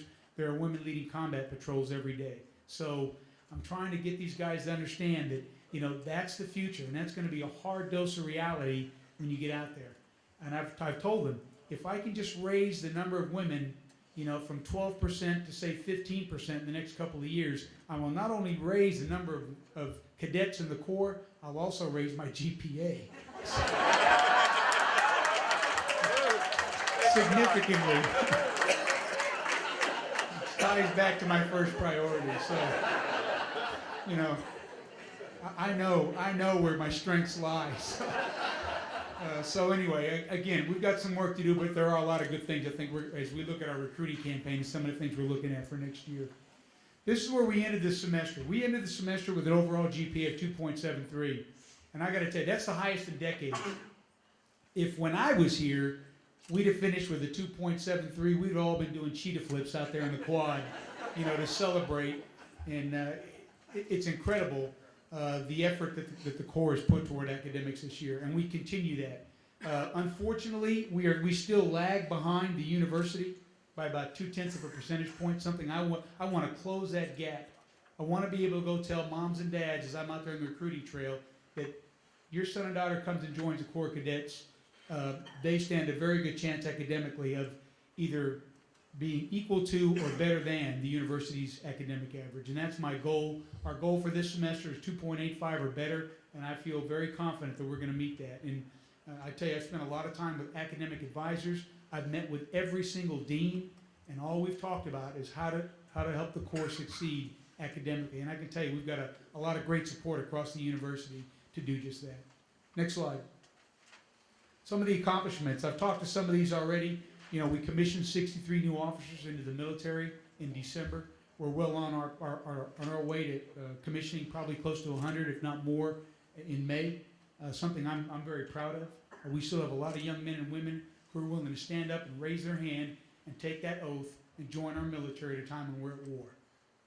And it just makes you feel good to know these young men and women are doing that.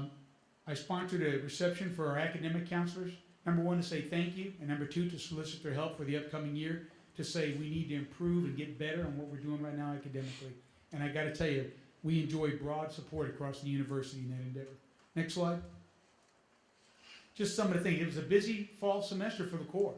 A lot of things. You know, the demands on the time of the cadets is much, much greater now than it was when I was here and I was a member of the Aggie Band. And we were busy in the fall. We were very busy in the fall, but the demands now are even bigger. And I will just tell you, in an effort, you'll see here shortly, in an effort to try to improve and market and make more visible the Corps, we're going to do a lot of things next fall to ensure we put the Corps front and center in a lot of activities, both here on campus and across the state of Texas. Next slide. You see the uniform policy there, and the reason why I put reinforced is because there was a lot of talk out there about a new uniform policy that the new commandant put in place. It's not a new uniform policy at all. It's the old policy that's always been out there, only we're enforcing it now. And the bottom line is, thank you. We're putting cadets in uniform in any building on campus, as it's always been. I had cadets going to class in PT clothes, and I wasn't really sure why that was till I started asking questions and finding out that they just, well, I heard or somebody said, and what really sealed the deal for me was when I was told that cadets were being told that they could not wear their uniforms to conduct interviews for jobs because it gave them an unfair advantage. After they peeled me off the ceiling, and I called over there and talked to them. You know, that poor gentleman, he probably never had his hair blown back the way he did that day. He assured me, I'm not sure where that started, but I guarantee you we want the cadets to wear their uniform. I mean, the Corps Cadets Association was even willing to give polo shirts to our cadets so they could wear at least a Corps Cadets polo shirt to these interviews. And I said, not necessary. You know, our cadets are going to wear their uniforms to those interviews because in my humble opinion, they've earned that unfair advantage for the 4 years they spent. So we put this uniform policy back in place. We're enforcing it, and that includes both on campus and off campus. And our cadets proudly wear their uniforms off campus to a lot of events. and I'm very proud of that fact. And I can tell you I've gotten more comments from former students about seeing cadets in uniform at Reed Arena again. You know, they're no longer wearing the white t-shirts, they're wearing their uniforms, and I'm proud of that fact, and I've gotten a lot of good feedback, and I appreciate that, because for at least for us, those of us that came up in the Corps Cadets way back when, it's good to see those guys in uniform. And I remind them that you're our legacy. You're the guys that remind us of what it was like when we were here back, you know, for me, 5 years ago. But, you know, for those of you who were back here a few years ago, and they're taking ownership of that, and we're going to continue to enforce that over time. Next slide. You know, Porter talked about social media. Well, we've really jumped into the social media arena now, and we've got Facebook pages, we've got websites, we've got YouTube videos. It was interesting when I knew I was going to take the position, I went on YouTube and started looking at what they had for Corps Cadets out there. And I got to tell you, some of those videos out there are not the kind of videos that I would want to be showing parents who might want sons or daughters to come to be members of the Corps of Cadets at Texas A&M. We created our own YouTube site. You can find videos of the march-ins, videos of the Aggie Band halftime shows, videos of our athletic events, all the good news stories about the Corps Cadets, because I'm telling you, these young men and women do great things every day. And I just want our state and our nation to see that and to know that and to know what a great organization the Corps Cadets is, because many of you here who are great successes are products of the Corps of Cadets. And I tell people every day, Joe Ramirez would not be where he's at today had it not been the experience he had in the Fighting Texas Aggie Band. So I'm trying to get that good news stories out there through a wide range of media. My poor PR, I got one PR lady. I'm probably going to grow that here shortly. She's bailing quickly, but that ship is going down fast. You know, I'm really overloading her plate pretty quickly, but she's doing well. Next slide. Some of the initiatives. The Class A coat, for those of you that were members of the Corps Cadets, remember the Class A coat. For whatever reason, when I toured the military property warehouse, we had 1,200 Class A coats hanging on the line there. And I said, are these additional coats, new coats, whatever? No, these are the coats. They haven't been issued out to the Corps over the last 5 years. We've issued them back out. I only had 1,200. I've issued them out to the juniors and seniors. So now across campus, you'll see juniors and seniors wearing, you know, our beloved Class A coat again. And oh, by the way, they love it. And we're also in the process now of finding a vendor who's going to make us a brand new Class A coat. The old Class A coat, we have 3 different vendors. We're going to get one who's going to make us a new Class A coat, and it's my goal to issue a Class A coat to every student in the Corps by January of 12, excuse me. So the entire Corps will be outfitted with a Class A coat again. And you know, there's a lot of great old pictures out there of the Corps and their Class A coats, and I'm going to try to get a great snapshot of the entire Corps once everybody's in their Class A coats again, and put them side by side. So a big deal for us. Adopt a School program. Every unit now is going to have a school that they're going to adopt, that they're going to go out and spend time with. You know, if a principal needs cadets to read to students or help them in a computer lab or help them on a field day, our cadets are going to be front and center and visible to these young students out there, because, as was mentioned earlier, these are future former students as far as we're concerned, and it's part of our recruiting campaign, even if we have to start in elementary school.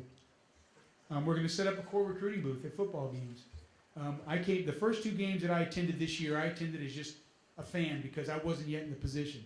And as I walked in front of Kyle Field and G. Raleigh White, you know, there's all kinds of great organizations out there, you know, Lambda handing out beer koozies that have, you know, their fraternity symbol on there. And I said, you know, why don't we have something here representing the Corps Cadets? Because there are literally thousands of former students here or thousands of prospective students here, and I ought to have a booth here where the Corps of Cadets can be front and center, cadets in uniform, talking about the Corps and what's good about the Corps. And it cost me $12,500. I paid it. We've got a spot now in front of G. Raleigh White where we're going to put a Corps booth there. I'm going to have 4 or 5 cadets with a, you know, female, Hispanic, black, white, some in boots, some in shoes. And we're going to put them out there. We're going to put all new literature in front of these kids, and we're going to recruit for the Corps at one of the biggest events on our campus. And that's a big deal for us, and I'm very, very proud of the fact we've been able to do that. let me talk a little bit about this last one. One of the biggest surprises for me when I came back to A&M was when I was here in the late 1970s, the majority of our faculty and administration were products of Texas A&M. Or at least they'd grown up in Texas. What I've found out since I got back is that's not the case anymore. We're a Tier 1 research institute. We've brought in a lot of faculty and administration from off campus and outside the state of Texas, and that's great. It's wonderful. I mean, truly a rich experience for all of us. But there were a lot of questions being asked about, what's this core thing all about? What are these guys in uniform? What do they do? Why do they wear that uniform? And what are they all about? So what I've talked to the provost about, and what I've talked to the dean of faculty about is give me an hour on the new faculty orientation so that I can bring them over to the quad and educate them about the Corps. And it won't be Joe Ramirez doing it. I'm going to put cadets front and center of these new faculty members and these new deans and say, let me tell you why the Corps is so important. I'm even generating a new brochure. This idea came up over the last couple of days. We've had one national championship football team at Texas A&M, the class of 1938, all members of the Corps Cadets. We've had one Heisman Trophy winner, member of the Corps Cadets. Our governor in the state of Texas is a graduate of Texas A&M University, a member of the Corps Cadets. 7 Medal of Honor winners, all members of the Corps of Cadets. Over 300 general and flag officers in our service over time, all members of the Corps Cadets. That's why the Corps Cadets is so important to this university. Aggie Mustard, Silver Taps, the 12th Man, all products of the Corps Cadets. So that's the kind of thing I want to reinforce to people who come to this university and just need to learn about why we're so important, why we're such a great organization. And I know I'm preaching to the choir because I know many of you out there know that far better than I do.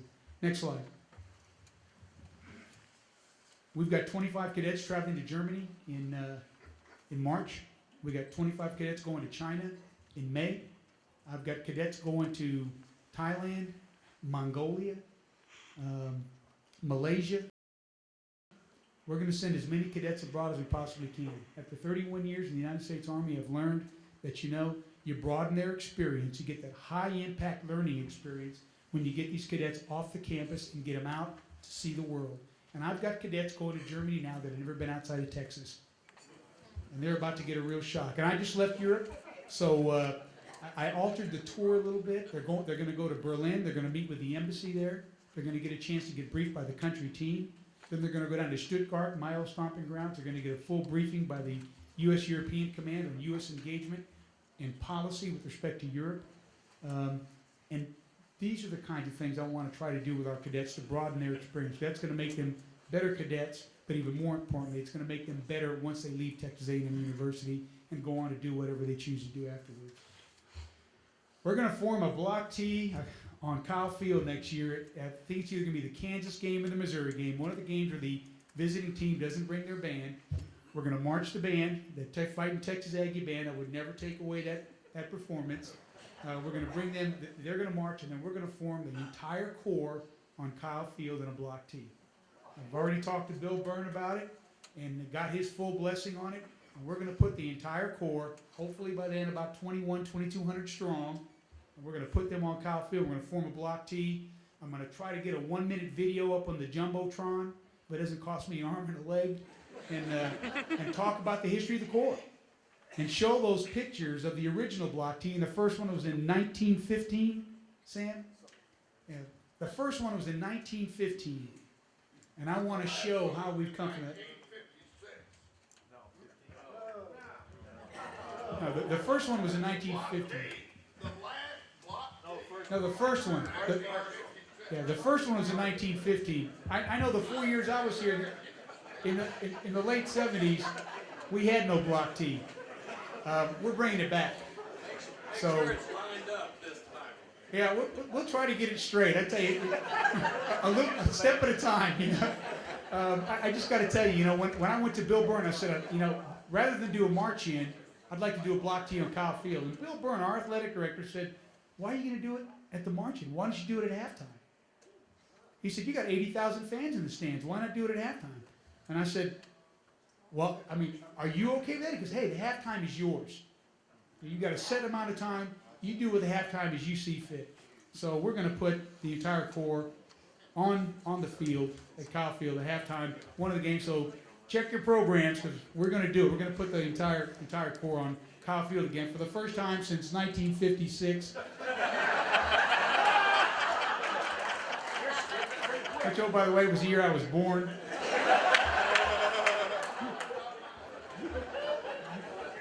Okay, next slide. We're going to do, for those of you that happened to be here yesterday, we did the SCONA review of the Corps of Cadets. We did a passing review on Simpson Drill Field. Simpson Drill Field now falls under me, and if I have my way, we're going to do 2 reviews in the fall and 2 reviews in the spring on Simpson Drill Field with the entire Corps of Cadets. The 2 we're going to do in the fall are going to be the Rally to the Guidons and Military Appreciation Day. We'll do a full Corps review in appreciation of our former Corps Cadets members and our veterans. The new Aggie Band Hall, I'll talk a little bit about that. You know, I came back to Aggie Land for being gone for 31 years, and I was amazed at all the growth and all the new buildings. You know, Kyle Field, Olson Field, Reed Arena, new tennis courts, you know, new soccer fields, the MSC. They haven't hung a new doorknob in that Aggie Band Hall in 40 years. I got to tell you, I'm an Aggie bandsman. I walked in that hall and looked around and went, holy cow, this place hasn't changed a bit. You know, it's the same band hall. So we're looking, and you know, once we get approval of plans, I'm looking for development dollars to help us build a new Aggie Band Hall for one of the most visible parts of our university. And I've already talked to a few donors. I've already talked to some of the regents, and I've already talked to President Loftin, all of whom are in full support. But just got to get the plans done. They're currently being looked at right now, and then we'll come up with a cost. I'm going to lean heavily on the Texas Aggie Band Association, my compadres there, and say you got to help me on this one. But the bottom line is we're going to try to get us a new Aggie Band Hall. The renovation of the Corps dorms. I'm going to talk a little bit about that here real quick, because I know we're running out of time. Next slide. This is the quad, and as President Loftin said, there's a plan right now in place to renovate, you know, a dorm at a time. The first dorm will start renovation this summer, and that's Dorm 8, Harold Hall. We're going to renovate that dorm, and when I say renovate, we're not just talking about cosmetics or putting a Band-Aid on a sucking chest wound. We're going to gut that building. And I mean, there's been a lot of input from a lot of people on what we need to do right with this dorm. We're going to have larger bathrooms.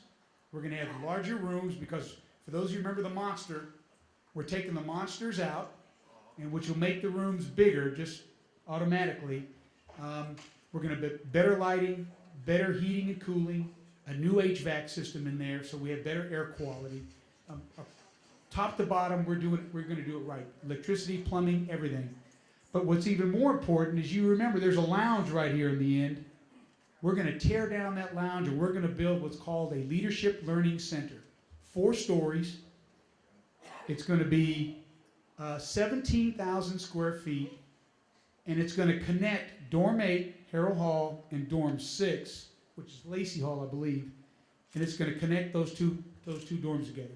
It's going to have classrooms, it's going to have study rooms, it's going to have computer labs, it's going to have meeting rooms, it's going to have an elevator, so we meet code, but more importantly, it's going to have that 21st century learning, living environment where our cadets can stay on the quad to do that and not have to go halfway across campus to do it. It'll be right there. And if you go back just 2 slides to our intent is we're going to do that here first. So we'll renovate Dorm 8, then we're going to renovate Dorm 6, and then our intent is to build another one here so we mirror. So the next 2 dorms will be Dorms 5 and Dorm 7. So this area right here, internal to the quad, would have 2 of these leadership learning centers that are focused on providing a 21st century learning environment for our cadets right there in the quad. And then we'll go about renovating all the rest of the dorms. We don't know yet. We're developing the master plan for the quad as we speak. We don't know yet what we're going to do with the lounges. We're probably, as a minimum, going to renovate the lounges. But the key thing is, when all is said and done, with these 2 leadership learning centers, that's 34,000 square feet of learning center for our cadets, which we're really excited about. Okay? I need to talk a little bit about this. When I was in the Army, You know, we bring in people from all across the nation, from various backgrounds, various ethnicities, religions, gender, and it's hard to bring that group together and say we're all going to have the same values. And what you find it is, generally speaking, not everybody does. So what the Army did was they adopted 7 common core values. And they said, these are going to be our values so that no matter what, as long as you wear this uniform and it says U.S. Army on there, you know that we all share 7 values that are common to all of us. So when I got here, I said I want the same thing for the Corps cadets. And we put it out there, and this is what our cadets came up with. This wasn't the Commandant's product. This wasn't the Trigon's product. These were developed by our cadets. And our cadets now carry this card with them, and they're out there, and these are great values. And when I told the cadet leadership after they brought it to me, I said, you know, I can't think of an employer out there anywhere in Texas or our nation that wouldn't be pleased knowing you're coming out of Texas A&M espousing these values. Something we're very, very proud of. And our cadets came up with that, and again, they all carry this card. Next slide. Just a little bit about some of the values I'm trying to instill here with our cadets. I'm a soldier, so I get at least one soldier picture in my brief. This is a 4-man stack. And for those of you who don't know what a 4-man stack is, these are 4 men about to enter a room in Baghdad under extremely violent conditions. And these 4 men are going to enter that room and clear that room under very, very tough conditions. And I want you to notice where every one of those individuals is oriented. And the reason why that's important is because in a 4-man stack, every soldier has his or her assigned sector of fire. And if he doesn't watch his sector of fire and cover the rest of the team, he puts the team at risk, he puts the mission at risk, and more importantly, potentially good soldiers could die. And what's important about that is that when you come to Texas A&M and you become a member of the Corps of Cadets, it's no longer about you. You know, the Corps of Cadets is much bigger than any individual. It's now about the team. It's now about your fish buddies. It's now about the organization. And you instill those values in them so they understand that when they leave Texas A&M, it ain't about me. It's about selfless service to nation, to my state, to my family, to my organization. One of the values that we're striving hard to instill in our cadets, and I got to tell you, it ain't hard to do. These kids are pretty good at it already.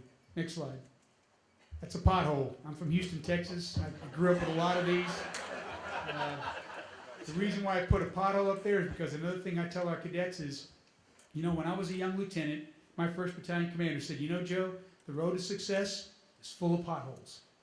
And some of them you'll see and you'll miss, and some of them you won't see and you'll hit. And the ones you hit, some of them are going to slow you down a little bit, and some of them are going to cause you to pull off to the side of the road and make some minor repairs. But the key thing is, don't ever stop moving down that road. Don't ever stop moving down that road. And the moral of the story is, you know, it doesn't matter. Everybody here in this room who can say you've achieved success can probably say, I've had my share of disappointments, I've had my share of setbacks, I've had my share of failures. You know, but it didn't stop me, it didn't deter me. I kept moving down that road. And I want our cadets to understand when they leave Texas A&M that it ain't going to be easy out there. There are going to be disappointments, there are going to be setbacks, there are going to be failures. You know, Joe Ramirez has had more than his share. But I want them to understand you can never stop. Getting knocked down is life. Getting back up and getting back into the fight is living. And that's what I want our cadets to take away when they leave Texas A&M University. Next slide. This is a quote that I carried with me in places like Iraq, Afghanistan, Kuwait, Qatar, Korea. I've carried this quote with me because I think it embodies everything we want from our cadets. I want our cadets to be ready to enter the arena when they leave Texas A&M University. I don't want them to be afraid to get dirty, to get dusty, get sweaty, get bloody. I want them to be ready to get into the arena and take on life's challenges. I don't want them to be afraid to make mistakes. I don't want them to be afraid to fail. And I sure as hell don't want them to be cold, timid souls.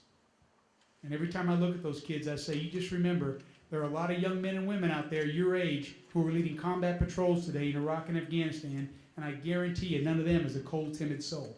They do it extremely well, and we entrust them with that responsibility, and we all ought to be proud of that. These cadets are no different. And so this quote, I'm currently getting posters made to post around the quad so the cadets can take a look at it and remember, what it is that we want them to do when they leave Texas A&M University and represent all of us as they move out and begin their careers. Next slide. Okay, this is my last slide, and I realize you probably think the Commandant's got a screw loose by putting up a tombstone as his last slide. And the reason why I put this up there is I tell the cadets, you know, one of these days, every one of us is going to have one of these over us. Every one of us, kind of like taxes, it's inevitable. But you know, as people walk by and look at your tombstone, they look at two things. They look at that first date, which is the day you were born, and they look at that second date, which is the day you died. And everybody fixates on that and says, well, he lived to be 79 years old or 103 years old or whatever, and that's what everybody fixates on. And what everybody tends to lose sight of is this little thing in between those two dates called the dash. And why is that dash important? Because that dash represents every day, every week, every month, and every year, your life between that first date and that second date. That dash is your life. And what I tell our cadets as they're getting ready to leave here is, how do you plan to live your dash? One of these days, when one of these is over you, what are people going to say about your dash? How do you want to be remembered for your dash? And I also tell them that if tomorrow one of these gets placed over me, I can say, you know what, I'm pretty happy with my dash. And my dash began right here at Texas A&M University as a member of the Corps of Cadets. That's where my dash began. Because I had every opportunity to go in many, many other different directions. Like President Loftin, I'm a first-generation college student. I grew up in inner-city Houston. My brother wound up spending 2.5 years in a federal penitentiary, and that could have been me. This place saved my life. And the fact that I've got the opportunity now to come back and give back to others and hopefully shape their lives for the future makes me extremely, extremely happy every day. I get up with a smile on my face every morning, and I truly enjoy coming to work and being a part of this great university and this great environment. And let me just say one last thing. Porter talked about the Aggienetwork and the Aggie family. Let me leave you with one anecdote. Tragically, in January, we lost a cadet to a car accident. Cadet Taylor Gillespie was a senior and the commander of Company P2 in our Corps of Cadets. And he was killed coming back to A&M to begin work with the Ross Volunteers as they were beginning their drill practice to get ready for Mardi Gras. Bad weather, killed in a car accident, and his father was also in the car. It took about 24 hours, and we began to get inundated with emails, with phone calls, with letters, with text messages saying, how can I help? Tell me what I can do to help. Is there a fund where I can send money? I had people volunteering to provide buses to take cadets up there for the funeral. I had people volunteering to provide hotels for the cadets at no cost to the cadets. All because one of our own had been killed and they wanted to help in some way. And I went up to the funeral up in Leonard, Texas, a small farming community up there north of Dallas. And the first thing, when I walked in there were over 200 cadets there. And we were still on holiday schedule. 200 cadets were there. And I walked up to the family to offer my condolences, and of course, still very distraught. And they looked at me and said, General, I just got to tell you, we have been overwhelmed by the amount of support that we've gotten from the Aggie family. And neither one of them were Aggies. Father had been laid off 9 months earlier from his job, so this family was in a hurt. They had no automobile insurance, they had no health insurance. And they said, well, you cannot imagine, well, we can't express how much it means to us, the support we've gotten from the Aggie family, a family that we're new to. And then I met the lady who I had been corresponding with, who had been the lady that kind of put all this together, a friend of the family, wonderful lady. And she said, and I mean, literally teared up. She said, General, I can't even begin to tell you how much it means to the entire community, what the Aggie family's done for this family. She goes, you know, she said, I went to the University of Texas. She goes, and I'd always heard about the Aggies and what a great bond you had. She goes, but I never realized it until now. And to see what you guys have done for this family. And she said, I've got 2 kids. And she said, if I had my way, they're both going to Texas A&M University. It was amazing to be there and see the outpouring of support and love that the Aggie family showed this family. And unofficial unofficial, and if anybody quotes me on this, I'll deny it openly, but the last word I got was over $135,000 had been raised for that family from across the Aggie family. And you know, I just got to tell you, folks, I've worn this ring for 31 years, and I've worn it around the world and talked to Aggies everywhere, and I couldn't have been prouder. Couldn't have been prouder than coming away from Taylor Gillespie's funeral and what the Aggie family did for them and that family, and did for one of our own. One of our own. We ought to all be proud of that.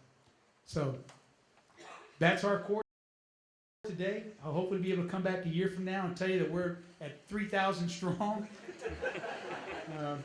But I got to tell you, I am very, very positive, very optimistic about the future of the Corps Cadets. I've got a great team, but more importantly, those are great young men and women over there in our Corps Cadets, a lot that all of us should be proud of. You know, I've watched young men and women in places like Baghdad and Fallujah and Mosul and Kandahar and Bagram. These are no different. They're great young men and women. They're doing great things for our nation, for our state, and for our great university. So with that, any questions? What took you so long to get here?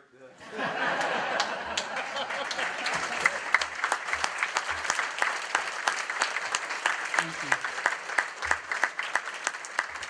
Got back as quick as I could, I promise. Anybody else?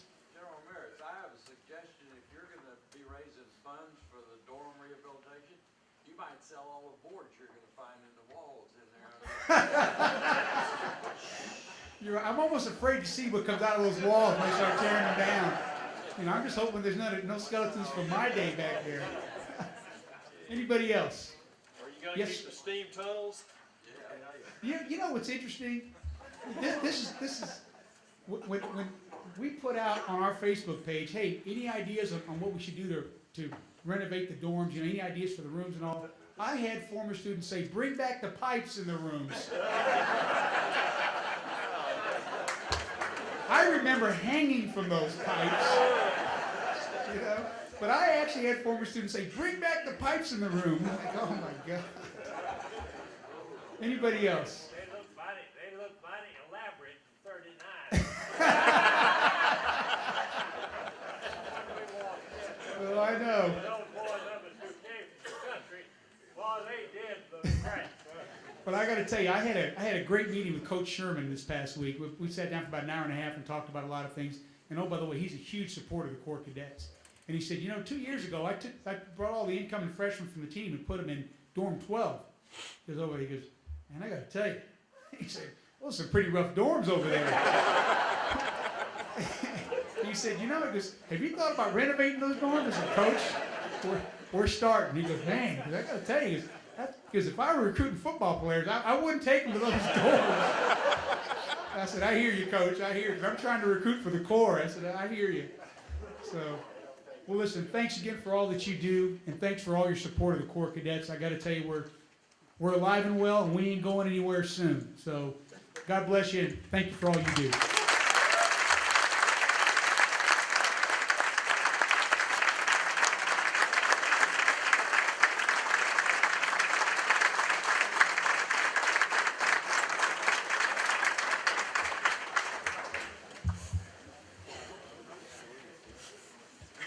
General Bermudez, thank you for being here and thank you for your leadership. At this point, is there any other business to bring before the council?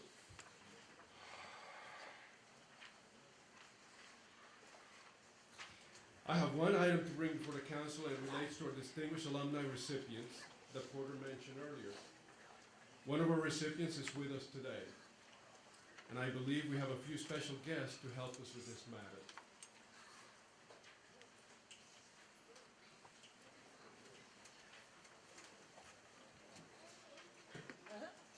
With great pride and admiration, the Association of Former Students at Texas A&M University bestow upon Dr. Joe E. West, class of 54, the highest distinction among former students of Texas A&M, and hereby recognize your extraordinary accomplishments and dedicated service with the Distinguished Alumnus Award. Announced this, the 26th day of February, in the year 2011, signed by Dr. Bowen, Loftin, class of 71, President, Texas A&M University, and Porter S. Garner III, class of 79, President and CEO of the Association of Former Students.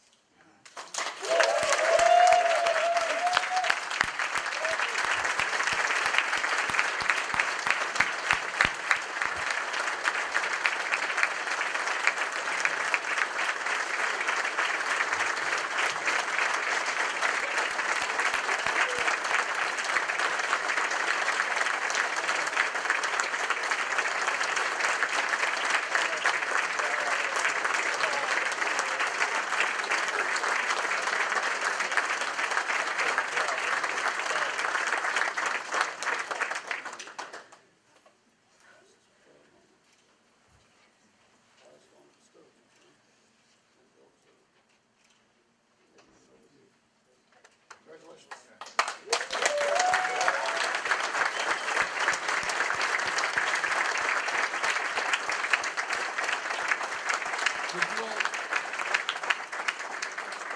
you join us up here, please?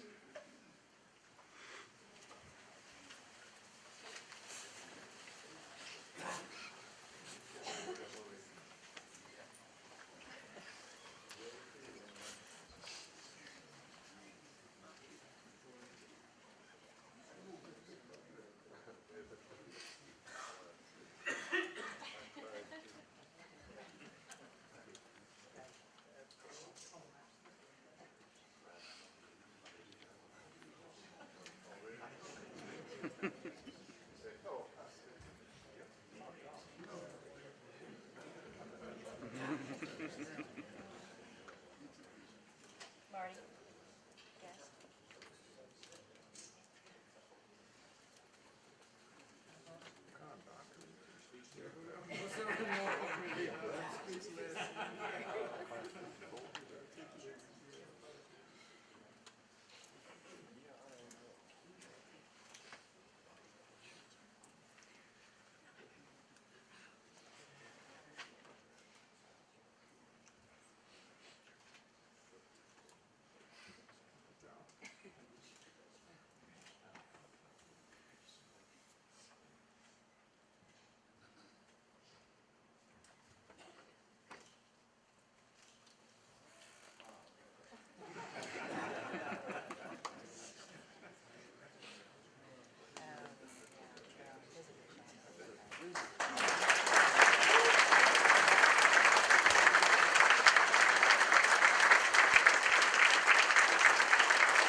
Surprise that always is.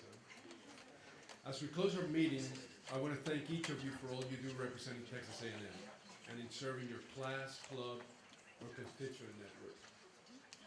The power of the Aggie Network originates from your grassroots efforts and your leadership, and it's a foundation of this great organization.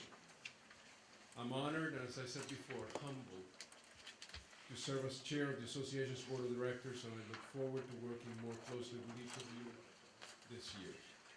Throughout this year, I look forward to strengthening the relationships formed across the Aggie Network and enhancing our outreach and interaction to our international clubs and Aggies.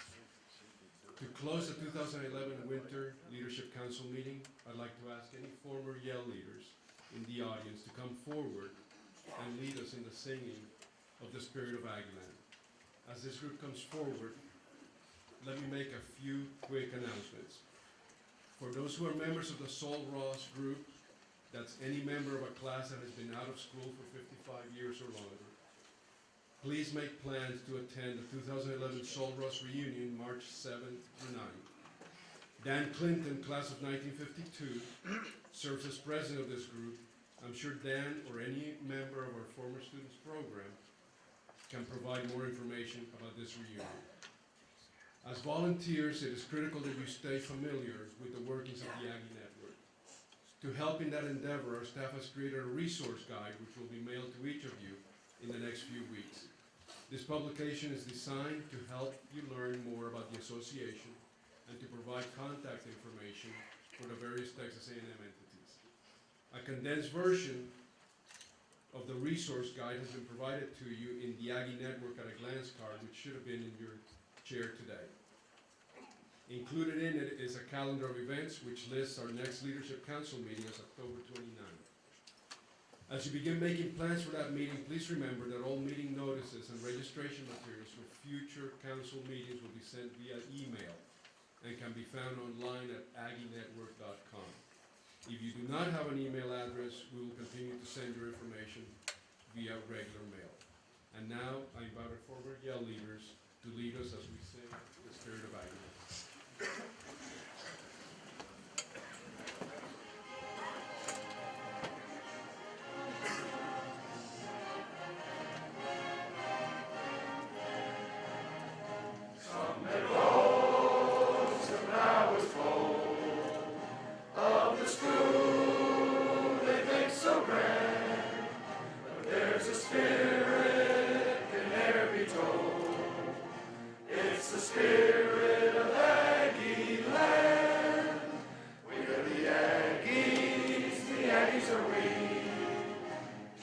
each other as Aggies can be. We've got to fight, boys, we've got to fight. We've got to fight for maroon and white. After they boosted all the rest, they will come and join the best. For we are the Aggies are we. We're from Texas.